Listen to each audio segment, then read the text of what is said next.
네, 여러분 반갑습니다. 자, 46번째 주제이고요. 이제 현대사 거의 다 와 가고 있습니다. 박정희 정부부터 이명박 정부까지 돼 있는데 이제 여기까지가 시기적으로만 보면은 끝이고요. 요 다음 달은 이제 뭐 통일 주제 이렇게 따로 되어 있습니다. 자, 지금 정부까지 오면서 어떤 일이 벌어지게 되었나 여부를 중심으로 보게 될 겁니다. 46번째 테마를 소개해 드릴게요. 뭐라고 읽죠? 마시티. 나의 도시 요거를 이제 마이를 이렇게 표현한 것 같아요. 이게 뭔가 노래입니다. BTS 노래예요. 자, BTS의 마시티라고 불리는 요 노래의 가사인데요. 여기에 이런 내용들이 나옵니다. 나 전라남도 광주 베이비 나 발걸음 산으로 간대도 무등산 정상. 광주 무등산.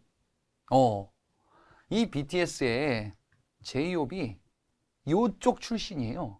그래서 자신의 이 고장, 자신의 고향을 이제 쭉 가사에 녹여놓은 거 봅니다.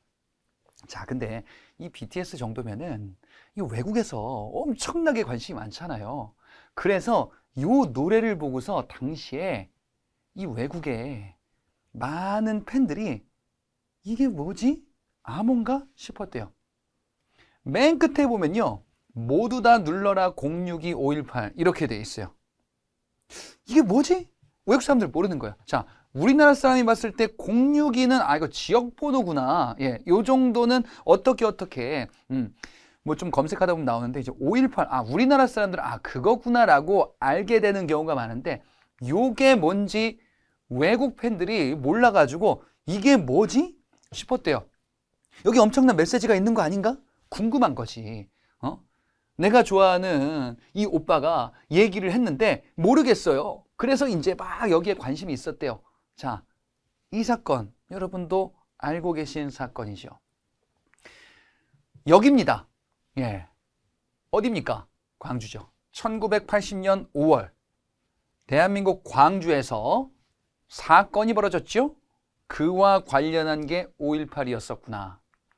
바로 이런 사건입니다. 예, 이 군인들이 일반 주민들을 학살하기도 했었던 이런 가슴 아픈 사건이죠.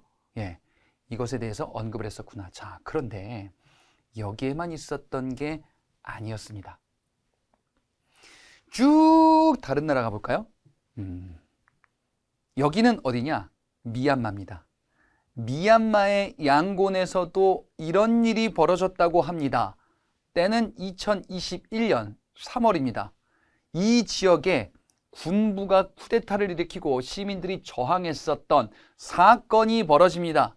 마치 1980년 5월에 광주에서 있었던 사건과 유사한 일이 벌어져요. 자, 그런데 놀라운 일이 있습니다. 여기서 당시 이전에 광주에서 시민들이 많은 피해를 봤던 것처럼 여기 미얀마 양곤 수도 이곳에서 시민들이 많은 피해를 보는데 이들이 어디로 달려가냐면요. 한국 대사관으로 달려가요. 예.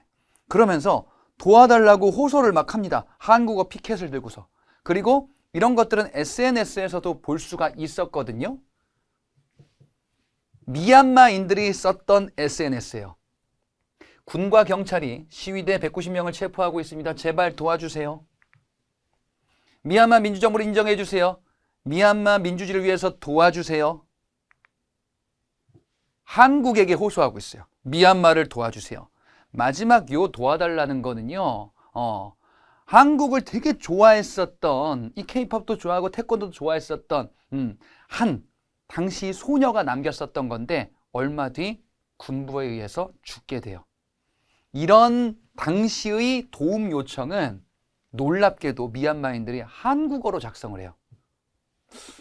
왜 우리한테 이렇게 도움을? 뭐지? 이유가 있어요. 이들이 한국을 보고서 영감을 받은 거예요. 예.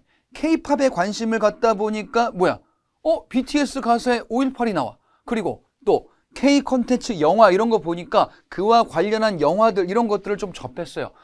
이들에게는 대한민국이라는 국가는 정말 동경의 대상인 거예요. 당시 시위 참여자가 이런 인터뷰를 하기도 했습니다. 우리는 일어서고 있습니다. 포기하지 않을 거예요. 한국이 민주화 혁명에 성공한 것도 알고 있어요. 라고 이야기를 해요. 그래요. 우리는 5.18 민주화 운동을 겪었었죠. 그리고 이후에 6월 민주항쟁, 이런 것을 통해서, 물론 오늘 배울 내용입니다. 이런 것을 통해서 이제 민주주의 정부를 만든 데 성공했다라는 것이 아시아 각지에 이미 확산이 되어 있었던 거예요. 그렇구나. 우리의 이런 현대사 역사가 다른 나라에 이렇게 영감을 주고 있었던 거예요. 그러니까 이 미얀마인들 봤을 때 이 대한민국이라는 이 국가, 민주화 혁명에 성공한 국가, 우리도 한국처럼 되고 싶어. 그러니까 한국 도와주세요. 이렇게 간 거예요. 그리고 우리나라 사람들, 저도 이때 이런 뉴스들을 또는 SNS를 많이 접했거든요. 미얀마를 응원한다라는 이런 우리의 메시지를 또 전하기도 했었어요. 그랬더니 이제 이 미얀마인들 한국어로 대한민국 너무 고맙다. 이렇게 많이 화답하기도 했었던 그런 일이 있었습니다. 우리의 당시 광주의 사건을 한번 보도록 할까요? 당시 이 광주에서 있었던 민주화 운동, 이런 각종 학살, 이것을 취재하러 왔었던 외국인이 있었습니다. 이 외국인 기자에 의해서 이 5.18 민주화 운동이 알려지게 되거든요. 그게 여러분들 영화로 예전에 나왔었던 택시 운전사와 관련한 내용입니다. 그 택시 운전사가 김사복이라는 그분이었었거든요. 자, 이 외국 기자가 이렇게 얘기합니다. 나의 친구 김사복, 택시 운전사 그분이요. 그가 아니었으면 광주의 사실을 알릴 수 없었을 것입니다. 이게 알려진 덕분에 우리가 그것에 대해서 기념을 하고 아시아 각지 또는 전 세계에도 영향을 끼칠 수 있게 된 거죠. 이분이 이제 독일 기자 위르겐 힌츠페터라는 분입니다. 이 사람의 취재에 의해서 광주에서 있었던 일이 널리 알려지게 됐었던 겁니다. 그리고 우리가 겪고 이렇게 만들어온 민주주의 역사, 미얀마 또는 그 해외 각지로도 영향을 주고 있구나. 어쩌면 우리에게도 이 전 세계 역사를 발전시키는 책임이란 게 생긴 건 아닐까라는 생각을 하게 되는 그 주제였습니다. 자, 그러면 민주주의가 어떻게 발전했는지, 또 경제는 또 어떻게 발전했는지, 이런 내용들을 쭉 한번 살펴보도록 하겠습니다. 자, 요 전단원에 해당되는 내용이 뭐였었냐면요. 바로 이승만 정부가 붕괴되고 장면 내각이 출범하게 되었다라고 봤었어요. 독재 정권이 무너지고 어쨌든 당시 시민들이 원하는 정부가 만들어진 건 맞는데 근데 뭔가 막 혼란스러운 거예요. 왜 그러냐? 일단 기본적으로 민주주의는 좀 혼란스러워요. 독재는 조용해. 막 대립하고 막 민주주의 떠들고 하는 거 너무 싫어요. 그냥 강력한 통치자가 딱 나와가지고 딱 정리해줬으면 좋겠어. 거기 있어요. 어디냐? 저 북한 있어요. 민주주의란 건 기본적으로 여러 가지 의견들이 나오는 건데 이게 당시 우리가 경험해보지 않았었던 상태에서 정제되지 않게 막 흘러나오다 보니까 난장판처럼 느껴지는 거예요. 기존의 장면 내각이. 당시 사람들 민주주의가 좋은 줄 알았는데 이거 지금 북한이랑 이렇게 하다가 북한이 쳐들어오면 어떡하지? 라는 위기의식도 있었겠죠. 당시 군부에서 그런 명분을 가지고 군사 쿠데타 정변을 일으킵니다. 이게 5.16 군사 정변이요. 박정희 중심의 군부 세력들이 이러다가 북한 쳐들어온다. 혼란을 수습해야 된다.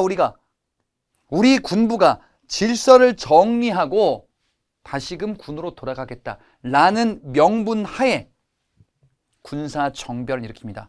정변, 쿠데타예요. 합법적이지 않은 방법으로 정치 권력을 잡은 거예요. 그리고 장면 내각은 무너진 거예요. 이렇게 해서 박정희가 권력을 잡았습니다. 박정희가 중심이 된 군부 세력들이 권력을 차지했어요. 박정희가 그때부터 대통령은 아니에요. 박정희가 처음에 나왔을 때는 명분이 뭐라 그랬었냐면요. 혼란을 수습하겠다. 우리가 지금 이런저런 안 좋은 상황이 있으니까 우리가 이걸 정리를 해주고 군으로 들어가겠다라는 이유를 들어서 정권을 잡았거든요. 그러면 뭔가 조직 같은 거 만들어야 될 거 아니에요. 뭔가 지금 이런 조치를 취하겠다고 하니까. 그래서 만든 게 군사혁명위원회라는 거고요. 그리고 이 군사혁명위원회가 요걸로 바뀌어요. 국가재건 최고회의라는 기관으로 바뀝니다. 국가재건 최고회의라는 기관, 이 조직이 중심이 돼서 당분간 잠깐 우리나라를 좀 수습하고 정리하겠대요. 그리고 이들이 추진했었던 목표 중에 하나가 반공이에요. 반공. 우리가 지금 북한이랑 대치하고 있는데, 그리고 이때는 우리가 북한에 비해서 국력이 또 밀릴 때예요. 그런 적도 있었어요. 북한에 비해서 국력이 밀리고 있는데, 근데 아니 지금 이렇게 막 너무 혼란스럽게 하면 안 된다. 반공이 제일 중요하다. 반공이 국시의 제1이다. 국시는 국가의 목표를 얘기하는 거예요. 우리는 반공을 위해서 이 정변을 일으켰다. 그리고 또 하나, 경제 개발이 필요하다. 지금 우리 국민들 기하선상에서 막 허덕이고 있다. 먹을 게 없다. 그러니까 우리가 경제를 발전시켜 먹을 수 있게끔, 먹고 살 수 있게끔 만들어주겠다. 라는 두 가지 명분을 들 겁니다. 여기에 반공 있고요. 경제 관련한 내용은 뒤에 얘기가 나올 거예요. 그래서 일단 여러분들 개념을 이렇게 잡으세요. 박정희가 군사정변을 일으키는데 그 명분으로 삼았던 두 가지가 반공과 경제개발이에요. 이 두 가지입니다. 이것을 수습하겠다라는 이유로 지금 정권을 끌고 가려고 합니다. 자, 그리고 박정희는요, 헌법을 주도하여 개정하게 될 겁니다. 헌법이 기존에 내각책임제헌법이었어요. 근데 내각책임제가 뭔가 이 혼란을 조장한다라고 생각을 했나 봅니다. 그래서 개헌합니다. 대통령 중심으로 가는 게 우리에게 맞다라고 한 겁니다. 그리고 대통령 직선제, 직선제죠. 그죠? 국민의 선거를 통해서 대통령을 뽑겠다. 그리고 국회는 두 개 두면 안 돼. 하나로 하는 게 좀 혼란을 방지한다. 국회 단원제예요. 기존에 양원제였잖아요. 대통령이랑 뭐 국무총리 이렇게 뭐 나눠져 있는 것처럼 보이고, 내각책임제는 국회도 뭐 양원제 가지고 민의원, 참의원 이렇게 나눠져 있고, 이러면 혼란하다라고 볼 수 있잖아요. 그래서 헌법을 이렇게 개정을 한 겁니다. 자, 그러면 뭘 해야 될까요? 헌법 개정했어요. 대통령 선거를 해야죠. 그죠? 대통령 선거를 해야 됩니다. 그러면 대통령 선거가 실시될 건데, 놀랍게도 박정희가 대통령 후보에 출마합니다. 왜 놀랍냐? 박정희는 처음에 약속했어요. 뭐 수습하고 돌아간다고, 군인으로 돌아간다고. 근데 출마를 한 거야. 아니 왜? 전역을 하셨어. 군복을 벗었다. 민간인이 됐다. 그래요? 요 기간 동안이 한 2년 정도 되거든요. 대통령 선거할 때까지 정권 잡고. 나름대로 박정희가 인지도를 조금 쌓았어요. 그래서 박정희가 이 대통령 선거에서 아슬아슬한 표차로 당선이 됩니다. 박정희가 대통령으로 정식 취임하게 돼요. 이런 과정을 거친 거야. 5.16 군사정변을 통해서 이제 수습한다는 명분 하에 이제 알리고, 그리고 헌법 개정해서 대통령에 당선되었구나. 본격적인 박정희 정부의 출범이다. 자, 그런데 박정희 정부가 추구했었던 게 반공하고 경제개발이라 그랬죠. 경제를 개발시켜야 되는데, 여기서 경제개발은 농사 짓던 기존의 우리 농업사회에서 공장을 만드는 산업사회로 개편하겠다라는 거거든요. 공업 중심의 사회로 개편하려고 해요. 그런데 문제는 뭐예요? 공장을 지으려면 돈도 필요해. 기술도 필요해. 우리는 아무것도 없어요. 공장만 지으면 되나요? 기반 시설들 만들어야 돼요. 항구도 만들고, 뭐 철도, 뭐 도로 이런 거 만들어야 되는데 아무것도 돈이 없는 거예요. 그도 그럴 만한 것이, 일제 36년간 지배를 받았고, 6.25 전쟁 거쳤고, 그 다음에 이승만 정부 독재 정치 있었고, 이거 뭘 할 거야? 아무것도 없어요. 돈을 어떻게 마련할까? 돈을 마련하는 방법은 외국의 해답이 있어요. 다른 나라에게서 받아오고 빌리자요. 그 다른 나라가 일본과 미국이에요. 첫 번째 일본입니다. 자, 일본과 우리의 관계는요, 당시에 관계 자체가 끊어져 있었어요. 왜? 그도 그럴 것이, 일제강점기에서 벗어난 지 그렇게 오래 안 됐을 때잖아요. 당연하죠. 그런데 당시 미국은 우리가 일본과 수교하길 바랬어요. 왜냐하면 냉전 중심이거든요. 냉전은 미국과 소련의 대립을 냉전이다라고 이야기를 해요. 미국 중심의 자유진영, 소련 중심의 공산진영. 그 냉전 대립의 여파로 6.25 전쟁을 거친 거잖아요, 사실. 그래요. 같은 소련 쪽이 아닌 우리 미국 쪽이니까 한국과 미국, 좀 어떻게 좀 해봐. 박정희 정부, 그래, 요거를 계기로 돈을 받으면 되겠다라고 생각을 했었던 것 같아요. 경제개발이라는 명분이 있잖아요. 자, 그래서 한일 회담을 개최하면서 일본 측 대표와 우리 측 대표가 만나가지고 이런저런 입장을 얘기를 합니다. 자, 그런데 요게 이제 김종필, 오이라 이 당시 양국의 대표가 만나가지고 막 회담을 하거든요. 그런데 이 회담에서 이런저런 얘기가 있다라는 이상한 얘기들이 나오기 시작하는 거예요. 이게 공개되기 시작하는 거예요. 뭐냐? 우리가 일본으로부터 돈을 받아온대요. 좋은 거 아닙니까? 근데 일본이 돈을 주는 이름, 그 돈의 이름이 독립축하금이래. 독립축하금이라는 이름으로 일본이 돈을 준대요. 이게 뭐가 그렇게 돈만 받으면 되는 거 아닙니까? 아니야. 일본에게 받아와야 되는 돈이 있어요. 우리 일제강점기 때 어마어마한 피해가 있었잖아요. 그렇죠? 돈만 잘 받으면 되는 거 아닙니까? 라고도 생각할 수 있는데 사죄가 있어야 돼요. 독립축하금이라는 거는 생일 축하해 대한민국 뭐 이런 거예요. 예, 그게 아니라 배상금을 받아야 돼요. 그러면 이렇게 독립축하금을 받고 이제 사죄 여부 이런 것들은 이제 묻지 않기로 한다라고 하기로 하거든요. 그러면 일본은 이후에 한반도 지배에 대해서 사죄라는 걸 할 필요가 없는 이런 모습이 되는 거죠. 그지? 그리고 각종 위안부 강제징용 이런 문제도 막 걸치는 거예요. 우리 이제 피해받았었던 거 개인적으로 배상을 못하게 해요. 그러니까 쉽게 얘기하면은 일본이 독립축하금 선물 줄게 앞으로 우리 일본에 대해서 피해받았다라는 거 아무것도 묻지 않는 걸로 하는 거다 이렇게 가는 거거든요. 이런 비밀 메모가 공개되면서 당시 시민들 사이에서는 엄청난 반발이 나오게 돼요. 일본과 교류는 할 수밖에 없어요. 당연히 우리 옆나라하고 언젠가는 교류해서 친밀한 관계를 만들긴 해야 되는데 이러면은 우리가 피해를 받은 입장에서 돈 좀 주세요. 축하해. 다음부터 이제 이상한 얘기 하지 마. 굴욕적이다라는 거지. 이렇게까지 해야 되나? 이게 6.3 시위예요. 이 6.3 시위는요.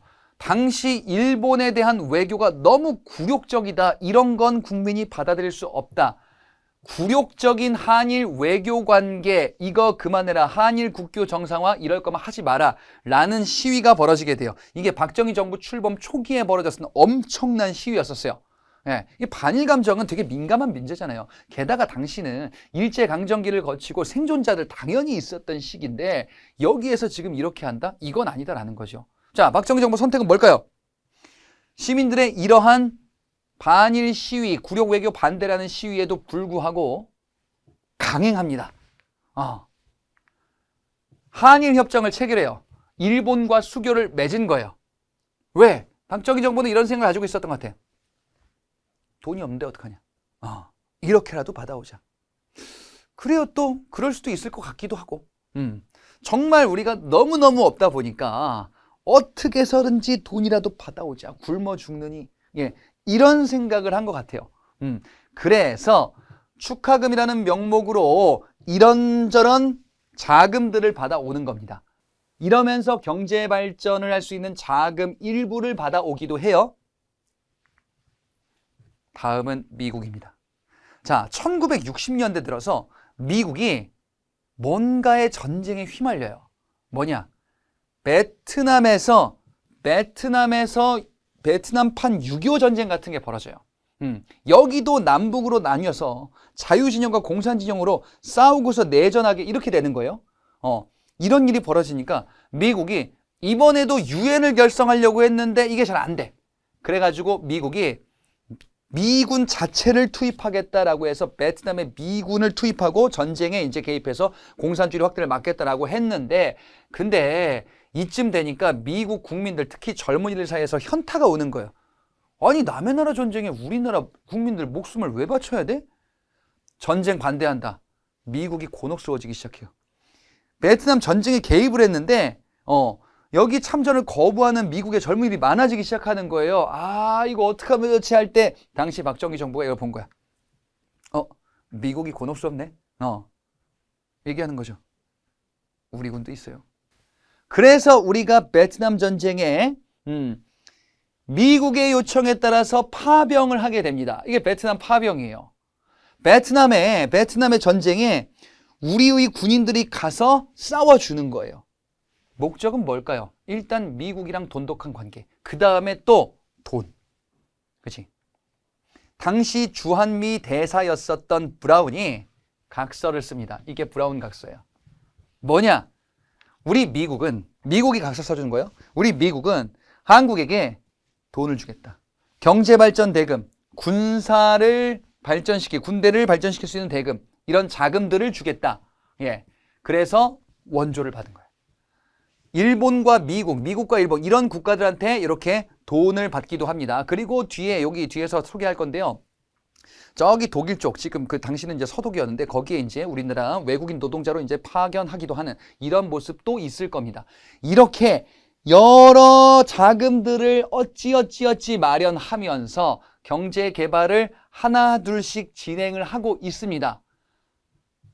그러면 처음에 논란에도 불구하고, 굴욕 외교라는 논란에도 불구하고 경제 발전을 하고 있고 결과물들이 조금 나온다라고 하면은 지지도가 떨어질까요? 올라갈까요? 올라갈 수 있겠죠. 박정희는 그래서 4년 뒤 대통령 선거에 임기가 돼서 다시 출마하는데 재선에 여유 있게 성공을 해요. 그래, 뭐 여기까지는 괜찮은 것 같아요. 그죠? 박정희는요, 첫 번째 임기를 통해서 경제개발 이런저런 것들을 뭐 이것저것 한 거예요. 그리고 대통령 선거를 치렀는데 여기서 당선이 된 거예요. 그래서 두 번째 임기를 수행하게 되는 겁니다. 두 번째 임기, 이제 8년이 걸리겠죠? 예, 여기 끝나면은, 여기까지는 괜찮았고, 나름대로 박정희가 뭐 추진하는, 그래, 뭐 결과물이 있다라고 하면은 뭐 그럴 수도 있겠구나. 자, 그런데 여기서 이제 뭐 스텝이 조금 이상해지기 시작합니다. 첫 번째 임기 했고, 두 번째 임기 했어요. 그러면은 다음에 하고 싶으면은 세 번째 임기죠. 헌법은 횟수 제한을 둡니다. 중임제, 이게 당시 헌법이었었어요. 중임제 여러분 앞서 배웠잖아요. 두 번까지 할 수 있다 이거지. 한 번 했습니다. 두 번 했습니다. 그러면 여기서 끝나야 돼. 아, 근데 왜 그럴까? 권력만 갖고 있으면 왜 그럴까? 계속 하고 싶은가 봐. 한 번 더 해야 될 것 같아요. 아, 방법이 없나? 방법이 있죠. 뭐 헌법을 바꾸면 돼. 그러면 안 되지만 당시에는 그랬단 말이에요. 앞서 이승만도 그랬잖아요. 헌법 개정을 밀어붙입니다. 뭐 3선까지 가능하다요. 세 번째까지 가능하다. 3선. 세 번째를 하고 싶은 거예요. 또 하고 싶은 거예요. 3선 연임을 허용하는 헌법 개정을 추진하니까 당연히 시민들의 반대가 있었겠죠. 밀어붙인 거예요. 명분은 뭐겠어요? 반공과 경제개발. 경제개발 계속 해야 된다. 그 다음에 지금 여기서 바뀌면은, 대통령 바뀌면은 북한 김일성만 좋아한다. 위험할 수 있다. 아니, 뭐 듣고 보니 또 그런 것 같기도 하고. 아무튼 이렇게 밀어붙여서 3선 개헌에 성공을 합니다. 그리고 박정희는요, 세 번째 임기를 위한 대통령 선거, 요 대통령 선거에 출마할 수 있게 되죠. 자, 이게 1971년 7대 대통령 선거입니다. 박정희 당시 대통령 세 번째 임기를 위해서 출마를 했습니다. 당시 야당이 어떤 당인가 볼까요? 자, 이 야당이 이전의 민주당이거든요. 근데 이전의 민주당은요, 대통령 선거에서 두 번 다 박정희한테 졌어요. 왜 그럴까 분석하는 거예요. 왜 박정희한테 계속 질까? 박정희가 당시에 50대예요. 대통령 50대면 꽤나 젊죠. 당시 야당 후보로 나왔었던 윤보선이 있었는데요. 이전에 연달아 했었던 60대였었어요. 나이가 많다. 박정희 50대면은 우린 더 젊은 정치인들이 있다. 40대의 정치인들이 선봉에 서자. 이렇게 하거든. 당시에 야당이 신민당이에요. 신민당이라는 기존 민주당 쪽이다라고 보시면 되거든요. 40대 젊은 정치인이 있었어요. 누구냐? 김영삼과 김대중이에요. 이분들이 나오는 거예요. 이 신민당에서 대통령 후보 경선을 거치면서 이 둘이 치열하게 경쟁합니다. 누가 대통령 후보가 되냐? 김대중이 대통령 후보가 됩니다. 근데 이 김대중이요, 대통령 선거에서 돌풍을 일으켜요. 당시에는 굉장히 젊었잖아요. 근데 이 김대중이 이런 얘기를 해요. 폭탄 발표를 해요. 우리가 조사한 바에 따르면 박정희, 지금 당시 대통령, 당시에 이 박정희 후보는 영구 독재를 꾀하고 있다. 총통제라는 외국의 이제 독재, 이 어떤 제도가 있어요. 이런 독재를 지금 연구하고 있다. 앞으로 박정희 후보가 당선되면은 이제 당분간 민주주의 선거는 없을 것이다. 박정희 깜짝 놀래. 어떻게 알았지? 박정희가 호소합니다. 세 번째, 마지막입니다. 마지막 한 번만 표를 주세요. 경제개발 해야 됩니다. 이런저런 우여곡절이 있었습니다. 박정희가 큰 소환 차이로 당선이 돼요. 자, 이렇게 해서 박정희가 3선에 성공을 했죠. 3선에 성공해서 계속 가는 줄 알았죠. 근데 박정희 머릿속에는요, 김대중 안 되겠는데, 내가 대통령을 계속 해야 되는데, 이것도 나중에 김대중이가 이렇게 나오면 이것도 곤란한데, 이런 생각을 하게 될 겁니다. 자, 요거부터 말씀드린 거예요. 당시 이전 선거에서 야당 김대중 후보가 굉장히 센세이션한 여러 가지 주목을 받은 거예요. 그러다 보니까 박정희가 당선은 됐는데, 이거 어떻게 알았지? 이거 좀 불안한데? 선거를 다음에 또 하면은 위험한데? 이런 생각을 하는 거예요. 그리고요, 더 큰 문제가 있어요.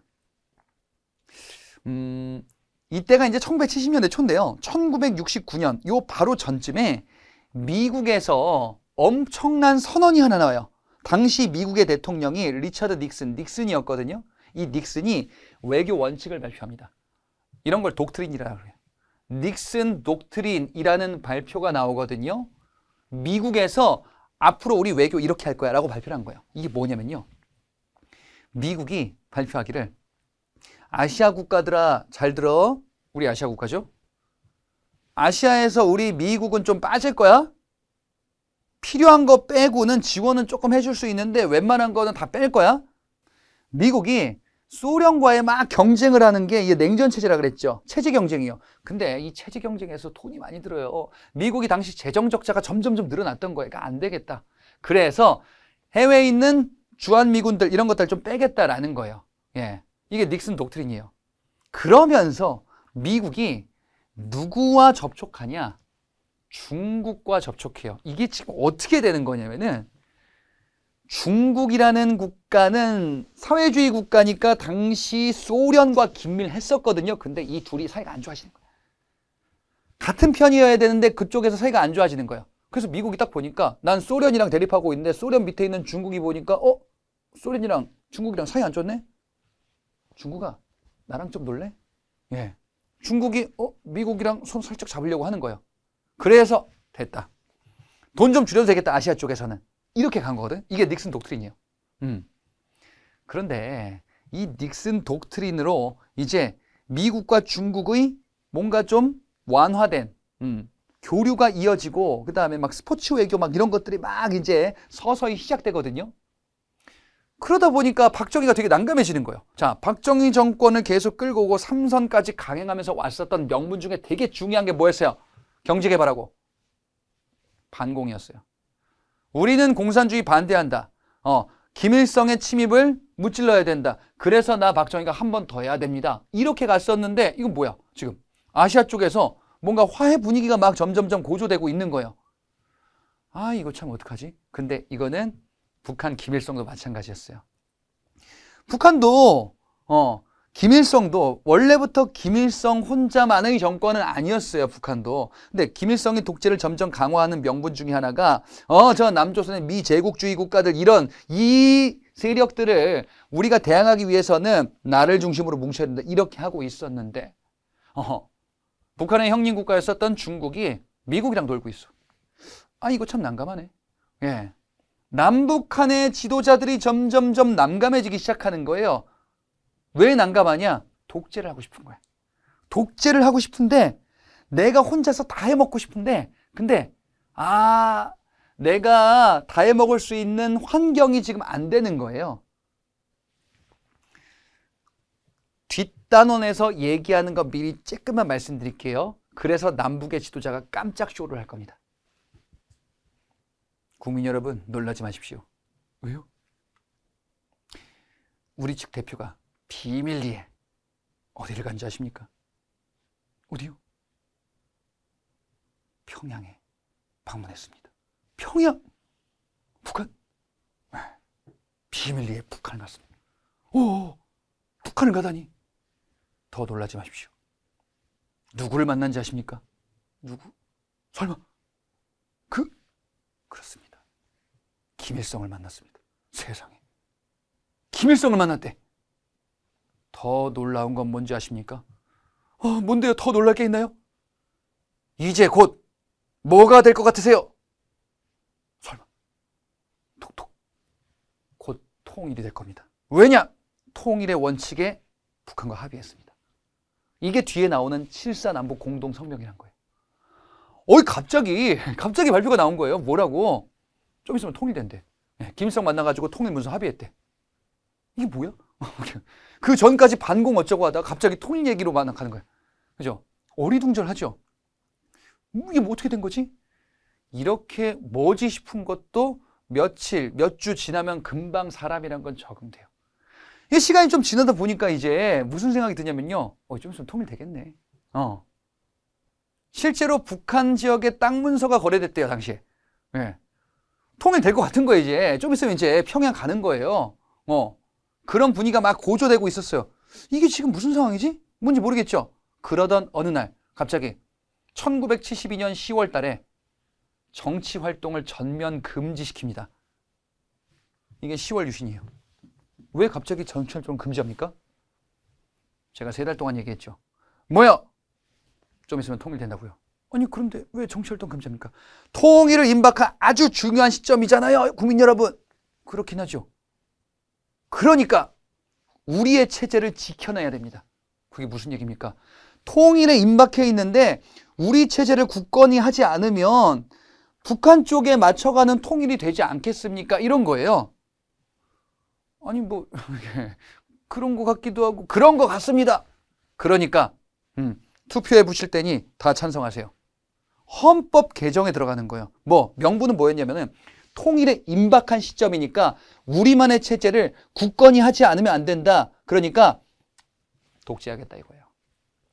헌법 개정, 이게 유신헌법이에요. 유신헌법은 박정희가 독재를 하고 싶어요. 이제 선거도 안 하고 싶어. 김대중 또 부는 거 이제 싫어. 근데 상황이 안 되니까 뭔가 새로운 논리를 만든 거예요. 우리만의 민주주의, 여기서 민주는 진짜 민주주의가 아니라 내가 정치하는, 내가 권력을 계속 가지고 있는 독재를 계속 이어가고 싶어요 라는 겁니다. 이 유신헌법이에요. 그러면 이제 박정희는 대통령 선거를 치를 거냐? 헌법에 따라서 아니야. 왜냐하면 국민 직선제가 아니에요. 간선제입니다. 어디서 뽑냐? 국회요? 아닙니다. 통일주체 국민회의라는 어떤 기관에서 대통령을 뽑도록 한대요. 헌법 바꿨어요. 그럼 이 기관에서 박정희가 뽑혀야죠. 이게 뭔데? 박정희 추종자 모임 같은 거예요. 실제로요. 통일주체 국민회의라는 어떤 기관이 만들어지는데 이 기관에서 박정희 후보가 출마해요. 대통령의 후보에. 박정희밖에 없어. 응? 이게 뭐야? 찬반을 묻는데 99.99%로 당선돼요.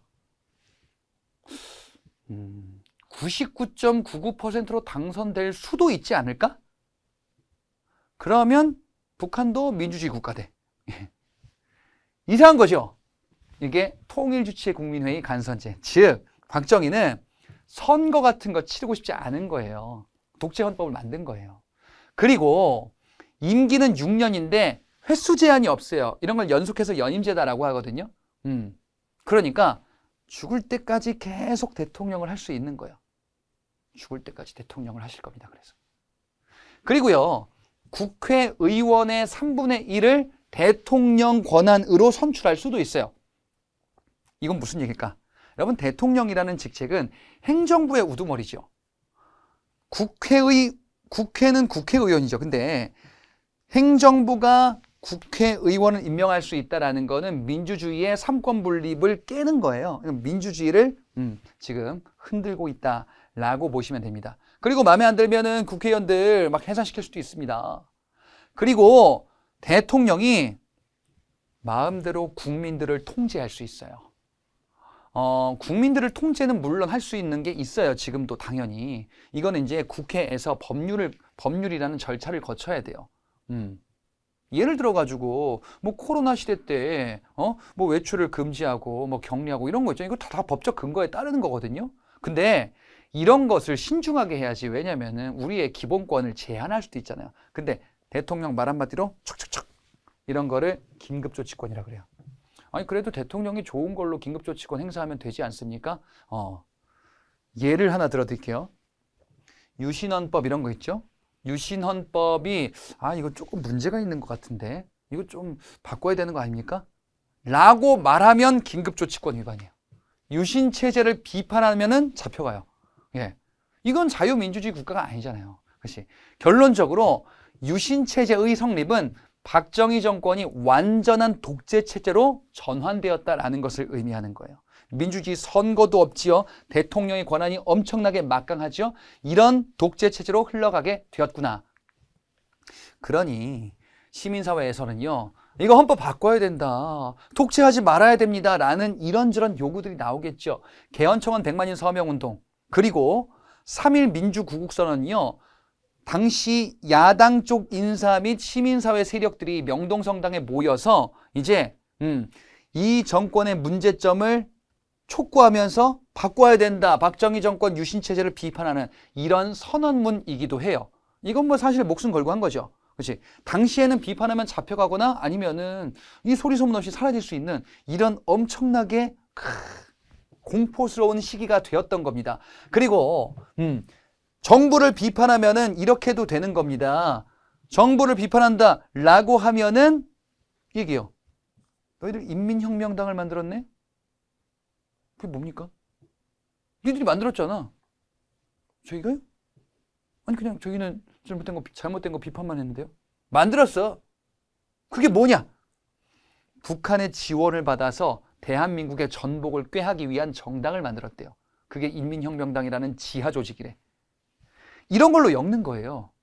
그래서 어떻게 되냐? 관련된 사람들 사형. 이때 무시무시했겠죠. 말 잘못하거나 뭐 잘못하면은 그냥 끌려가서 죽는 거예요. 예. 이런 유신체제의 탄압과 저항이 이어졌으나 워낙에 강력하게 박정희가 밀어붙이다 보니까 이게 개선이 안 되는 거야. 쉽지가 않은 겁니다. 그런데 예상치 못했던 순간에서 이 유신체제가 흔들리고 붕괴되기 시작할 겁니다. 1970년대 말로 접어들 겁니다. 당시 회사 중에서 YH무역이라는 한 가발 회사가 있었습니다. 이 YH무역에서 열심히 이제 만들어서 수출도 하고 하는데, 근데 이게 뭐가 좀 장사가 잘 안 됐나 봐요. 당시 노동자들이 공장에 출근을 하는데 보니까 회사 문이 잠겨 있네? 당시 사장님이 일방적으로 회사를 폐업시켜버린 거예요. 아니, 너무 난감한 거예요. 여기에 이제 그 어린 여자 노동자들이 많이 있었거든요. 근데 옛날에는요, 그 이제 막 노동자로 막 일한다라고 하면은 이때만 하더라도, 열심히 돈 벌어가지고, 우리 부모님 아프시면은 약값 다 되는 거예요. 그 다음에 동생 있으면은 우리 동생이라도 성공해야 돼가지고 학비 다 되는 거예요. 이런 식으로 희생했었던 어머니들이 많이 계시거든요. 근데 난감하잖아요. 직장이 갑자기 없어졌어요. 어떡해. 동생 학비 되고 어머니 약비 돼야 되는데 그리고 월급도 받아야 되는데 큰일 났다 이거지. 너무 억울한 거야. 갈 데가 없는 거예요. 너무 억울한데 이거를 어디다 호소해도 들어주지 않는 거예요.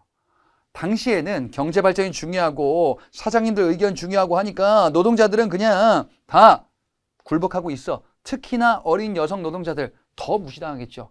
아무도 안 들어주는 거예요. 너무 억울한 거예요. 그래서 이들이 억울한 마음에 어디를 찾아가냐?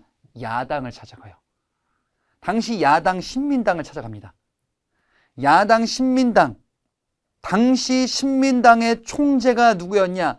김대중과 라이벌인 김영삼이에요. 이 김대중, 김영삼은 둘 다 같은 당으로서 박정희 정권에 맞서 싸운 정치인들이었거든요.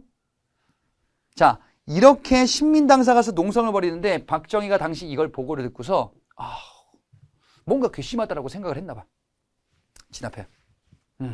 전투 경찰이 투입돼요. 이걸 진압하는 과정에서 유혈 사태가 벌어집니다. 사망자가 벌어져요. YH 무역 사건이에요. YH 무역 사건은요, 폐업 조치에 항의했었던 노동자, 이들을 진압하는 과정에서 벌어졌네요. 그렇죠? 아니, 너무 안타깝잖아요. 어린 여성들이 이렇게 지금 피해를 보기도 했었고, 억울함을 호소하다가 이렇게 지금 죽기도 하고, 다치기도 하고, 두드러 맞기도 하고, 막 이랬단 말이죠. 그렇지? 이게 YH 무역 사건입니다. 이 YH 무역 사건이 벌어지자 당시 신민당의 총재였었던, 국회의원직을 유지하고 있었던 김영삼. 이 김영삼이 외신 기자들을 불러몹니다. 이 유신체제의 문제점을 전 세계에다 알려야겠다. 폭탄 행동을 한 거예요. 그러자 박정희가 보고를 들은 겁니다. 야당 총재가 외신 기자를 불러다가 유신체제를 비판했다고? 안 되겠어. 국회의원에서 제명시켜. 야당 총재를 제명합니다. 국회의원에서. 이쯤 가면 이제 막 나가고 있는 거예요, 지금. 그러자 부산과 마산, 김영삼 이분이 그쪽 출신이거든요. 부산과 마산 일대에서 시위가 벌어지기 시작해요. 부마항쟁이에요. 이 부마항쟁은 부산과 마산의 두 문자 딴 거예요. 부마항쟁이에요. 부산과 마산을 중심으로 유신체제에 반대하는 시위가 점점 고조되고 확산됩니다. 박정희가 보고를 듣습니다. 아까 지금 이런 문제가 벌어지고 점점 확대되고 있다고 합니다. 부마항쟁을 어떻게 진압 처리할 것인지에 대해서 박정희 당시 수뇌부들 사이에서 약간의 의견 차이가 막 있었고, 당시 대통령 박정희 궁정동 안가라는 곳에 이제 술자리 벌이면서 회식 같은 거 하려고 했나 봐요. 여기에서 이제 얘기하다가 이제 무슨 저런 일이 있었는지 총소리가 탁, 박정희가 죽은 채로 발견됩니다. 김재규에 의해서 박정희는 사망하는 11.6 사태로 박정희의 죽음으로 끝나게 됩니다. 이 정권은요. 이렇게 유신체제가 붕괴됐던 거예요. 박정희 정부는 여기서 일단 막을 내리게 됩니다. 그 다음에 어떻게 됐는지 잠깐 박정희 정부 경제편 보고 넘어가도록 하겠습니다. 자, 여기까지 봤던 박정희 정부 시기 때 경제 개발과 관련해서 일단 중요하게 봤었던 게, 이 정권은요, 경제 발전을 중요하게 바라보고 추진을 했다 그랬죠. 그거는 크게는 두 덩어리로 나눌 수 있어요. 1, 2차 경제 개발인 60년대 주로, 3, 4차 경제 개발인 주로 70년대, 이렇게 두 덩어리로 나눌 수 있습니다. 그 중에서 첫 번째 덩어리예요. 1960년대 주로 이뤄졌었던 1, 2차 경제 개발 5개년 계획은요, 어떤 경제를 발전시키고자 하는 거냐? 경공업이에요. 경공업 중심이다. 이는 기술 수준을 많이 요구하지 않는 섬유, 대표적인 게 당시 가발 이런 거였었어요.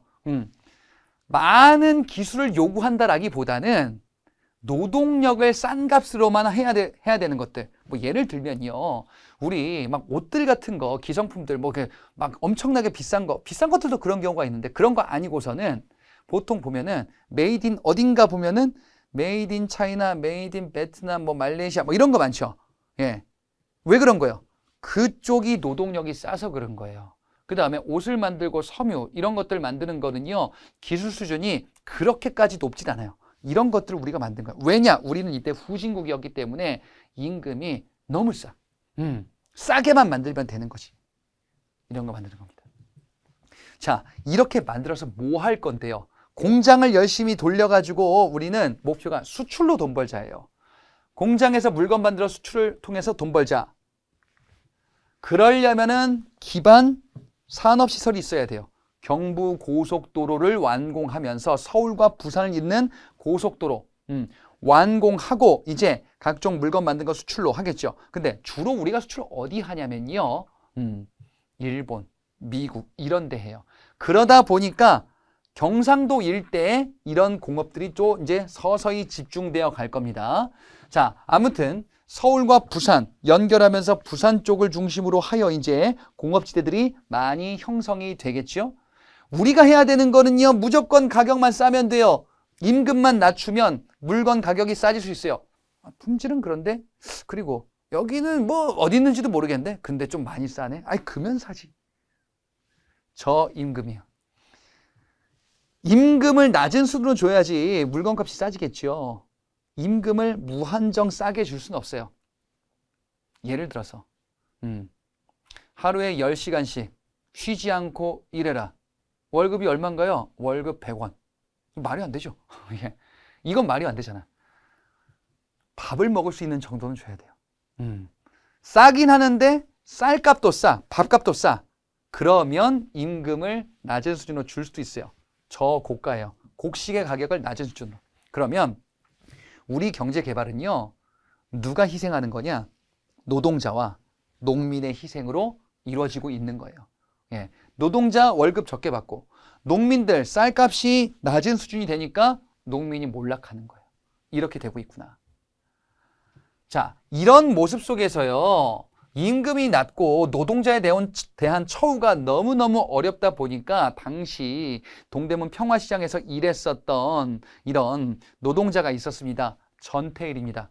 이 전태일이 보니까 노동자가 이렇게 힘들게 일하고 열악한 근무 환경 속에서 과로로 죽기도 하고 그 다음에 막 유독가스도 마시고 이거 문제가 있는데 방법이 없나 보니까 법이 있는 거예요. 근로기준법이라는 법이 있는 거예요. 예, 노동자들의 권익을 법에서 보장하고 있네? 그래서 전태일이 너무 반가운 겁니다. 아니 이거 지키기만 하면 되잖아. 사람들이 몰라서 안 지켰구나. 이거 지키면 됩니다 했더니 무시하는 거예요. 그래서 이 전태일이 근로기준법을 준수해야 됩니다 하면서 분신자살해서 경종을 울리기도 할 겁니다. 이 전태일의 희생 덕분에 쉬는 날이 생겼어요. 휴일이 생긴 거예요. 예, 그 전에는 휴일이 없었나요? 없었어. 지금은 뭐 주 5일, 일부는 뭐 주 4일 막 이런 거 하잖아요. 옛날에는요, 주 7일. 언제 쉽니까? 없어. 어쩌다가 한 달에 한두 번 정도. 예. 이렇게 하면은 사람들 과로사로 죽어요. 실제로 그랬던 거야. 이 권익이 보장되어야 된다라는 이런 주장을 하기도 했겠지요. 그리고요, 당시에 많은 빈민들도 증가하게 됐는데 일단 산업이 발전하니까 공장이 많이 생기죠. 공장이 어디 생기냐? 도시에 많이 생겨요. 서울에도 공장이 많이 있었어요. 이러면서 일자리가 서울을 비롯한 대도시에 많이 생기니까 사람들이 엄청나게 몰립니다. 수도 서울이 해방 직후쯤에는 100만이었다가 점점 200만, 300만, 400만 2배, 3배, 4배, 5배 막 이렇게 증가해요. 토지는 한정되어 있는데 사람이 증가해. 그럼 어떻게 되는 거예요? 난리가 나는 거예요. 집값이 문제죠. 그래서 정부가 안 되겠다. 새로운 도시를 만들어야겠다라고 해서 서울 시민들 이주하라고 해요. 거기가 지금의 성남쯤이거든요. 안 가죠. 기반시설이 없으니까 강제로 보낸 거예요. 그래도 먹고 살 수 있겠지 봤더니 수도도 없죠. 전기도 없죠. 아무것도 없는 거예요. 이 지역 주민들, 강제로 끌려갔던 주민들 시위를 벌이겠죠. 광주 대단지 사건이야. 광주에서 일어난 대단지 사건. 여기서 광주는 전라도 쪽의 광주 말고요. 경기도 광주인데 지금 기준으로는 성남 쪽이에요. 이러한 일들까지 있었구나. 당시 사람들 어렵게 살면서 피해도 많이 겪었구나. 그러면서 이런 희생을 통해서 경제가 조금씩 발전하고 있구나. 두 번째 덩어리, 경제개발 5개년 계획의 3, 4차 개발은요. 우리가 이제 조금 배포를 키우자. 그냥 옷 만들고 가발 만들고 이런 걸 넘어서 이제 우리가 좀 기술을 필요로 하는 이런 것들을 만들자. 우리도 좀 규모 큰 거, 중화학공업이요. 중화학공업은 덩어리가 크고 기술을 많이 필요로 하는 각종 산업들을 의미합니다. 대표적인 게 포항 제철이에요. 포항의 제철소, 철을 재련할 수 있는 기술, 철을 수출한다라는 것 자체는 우리가 기술이 많이 필요한 거거든요. 이거를 이제 개발하고 이게 지금의 이 포항제철 이런 기업들로 이제 이어지기도 하는 거죠. 자, 이 경제개발 5개년 계획 중화공업 중심은요, 당시에 중화공업 단지를 경상도 일대 지역에다가 이제 집중하면서 공업을 많이 발전시키고 수출을 점점 늘려 나갈 겁니다. 자, 그런데 요 시기쯤에 문제가 생겨요. 우리가 수출을 많이 해야 되는데 필요한 건 뭐냐면요, 석유가 많이 필요해요. 예. 석유는 공장 돌리는 원료이기도 하고요. 그 다음에 제품을 만드는 자체 원료이기도 해요. 근데 우리는 석유가 안 난단 말이에요. 거의가 아니라 안 난다고 보시면 돼요. 석유를 주로 수입하는 국가 어디냐? 주로 중동 쪽이에요. 근데 이때 중동에서 일이 터져요. 중동 전쟁이라고 혹시 들어보셨는지 모르겠는데, 중동의 국가들은 주로 뭐 사우디아라비아 뭐 이런 국가들은 주로 종교가 이슬람교거든요. 근데 그 지역에 좀 특이한 나라가 하나 있어요. 이스라엘이라고 있어요. 이 두 세력 간의 충돌이 벌어지는데 이스라엘은 미국, 유럽 쪽이랑 좀 친하거든요. 그러다 보니까 이스라엘을 막 지원해 주는 거야. 중동이 이제 그럴 거면은 석유 안 팔아. 석유 가격 올린다? 석유 가격을 폭등시켜 버려요. 예. 이들이 힘을 합해가지고 석유를 많이 수출하니까 이거를 확 급격히 올려버린 거예요. 어쨌든 당시 1970년대 초에 결과물만 보자면 석유 가격이 갑자기 미친 듯이 오르기 시작하네. 우리에게는 너무너무 불리한 거야. 다 수입해야 되는데. 이게 석유 파동이에요. 영어는 오일 쇼크다라고도 합니다. 석유 가격이 폭등하면서 우리 경제가 버티기가 힘들어진 거예요. 이거 어떡해. 이제 막 경제가 조금씩 커지고 있는데 경제가 이제 이러다가 망하겠어요. 방법이 있다. 저 중동 국가들로 가서 우리가 일하자. 이런 걸로 조금씩 극복하기도 합니다. 그래서 이런 중화공업 중심으로 점점 발전시키고 위기도 극복하면서 결국에는요, 수출 100억 달러에 도달하게 되어 큰 목표를 달성한 겁니다. 그러면서 이제 우리가 열심히 수출을 늘리고 이제 우리 경제가 점점점 성장하겠구나. 이때가 유신체제거든요. 그러니까 앞서 봤던 유신체제, 박정희 유신체제 때는 정치적으로는 좀 문제가 있었는데 경제적으로는 나름대로의 성과를 또 내고는 있어요. 이런 약간 모순된 결과물이 나오는 시기거든요. 그런데 석유 파동이 또 벌어져요. 70년대 말에. 이거는 우리가 잘 못 막아요. 경제가 더 어려워지는 시기쯤에 박정희가 죽는 거예요. 이렇게 박정희 정부의 경제개발 이런 모습들이 이어졌습니다. 자, 1970년대부터 우리는 농촌을 개발하기 위한 정책을 추진하게 돼요. 왜 갑자기 농촌이냐? 경제를 발전시키는데 도시는 성장하니까 농촌이 황폐해져 버리는 거예요. 여기를 새롭게 현대화시키자라는 새마을 운동이 전개되기도 하고요. 1960년대 박정희 정부가 경제개발을 막 시작할 때 일본으로부터 돈 받아오고 한일 국교 정상화, 미국으로부터 돈도 받고 브라운 각서, 베트남 파병에 대한 대가, 그리고 또 하나가 뭐냐면요, 서독의 외국인 노동자로 우리가 파견되는 거예요. 서독은 당시 동독과 서독, 지금의 독일이 분단되어 있었던 국가 중에 하나인데요. 여기에 광부와 간호사로 파견돼서 탄광에서 일하고 간호사로 가서 시체를 닦고 이런 3D 업종에 종사하면서 우리가 외화를 벌어들이기도 합니다. 정말 눈물겹게 우리가 열심히 노력을 했었던 거죠. 그리고 기타 등등의 정책들이 있는데요. 간단히만 소개해 드릴게요.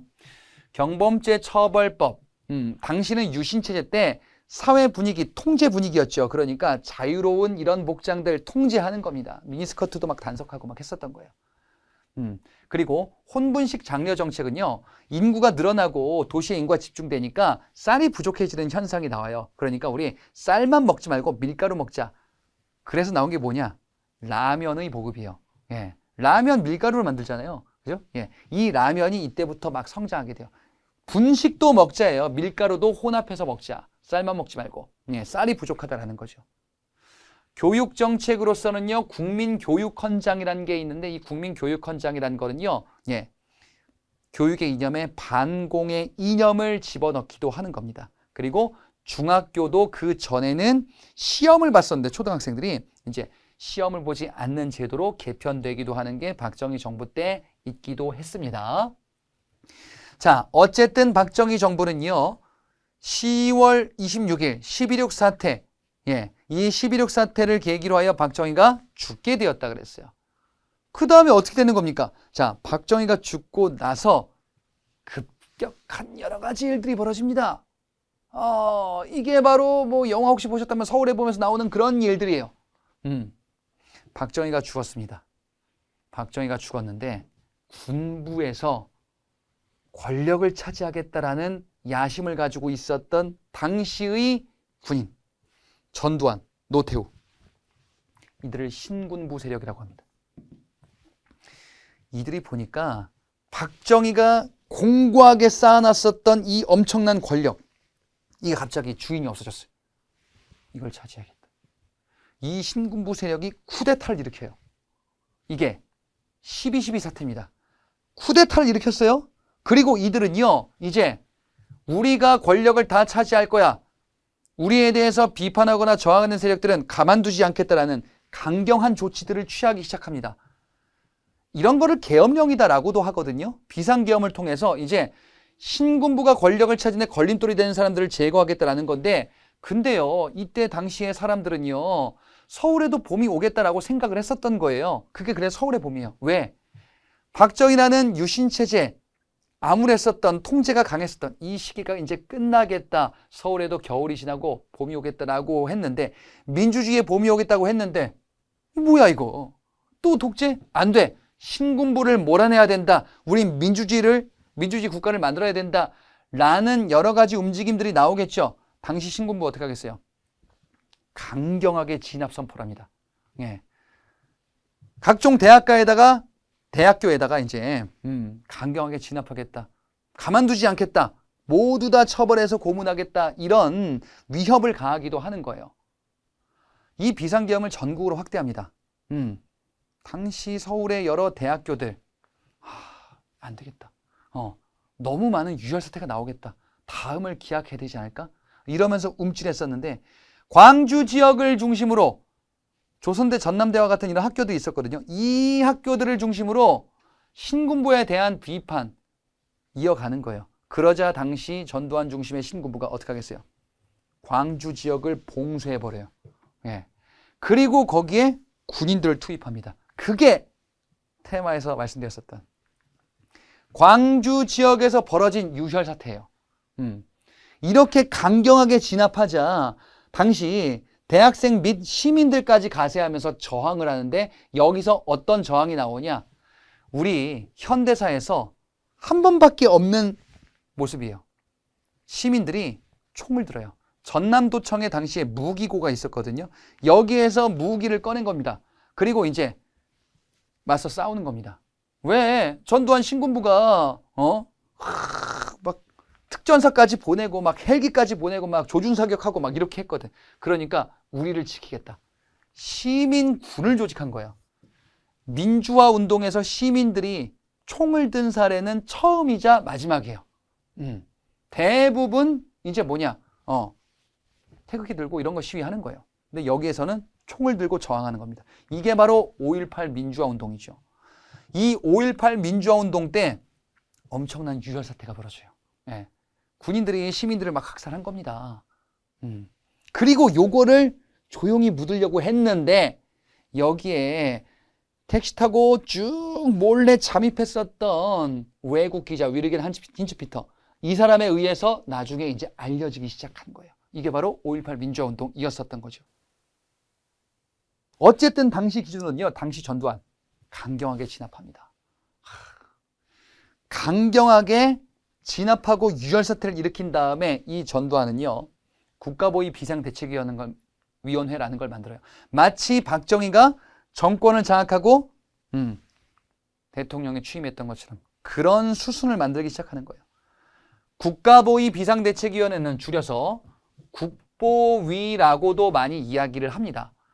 이런 비상기구를 만들고, 그리고 이제 어떻게 하냐면요, 통제하겠다. 삼청교육대라는 걸 만들거든요. 전두환이 권력을 장악하고 나서 국민들한테 알리고 싶은 거예요. 뭐라고 알리고 싶냐? 내가 권력 장악하니까 좋아졌잖아. 이 얘기하고 싶은 거예요. 그래서 뭘 만드냐? 사회에서 잘못된 일을 하는 사람들을 잡아들여서 사회를 깨끗하게 정화시키겠다. 이들을 잡아들여서 교육하겠다. 근데 누구를 잡을 거예요? 예를 들면 이런 거야. 길거리에서 주머니에 손 놓고 이러고 딱 있어. 좀 불량한 자세. 쟤 잡아와. 왜요?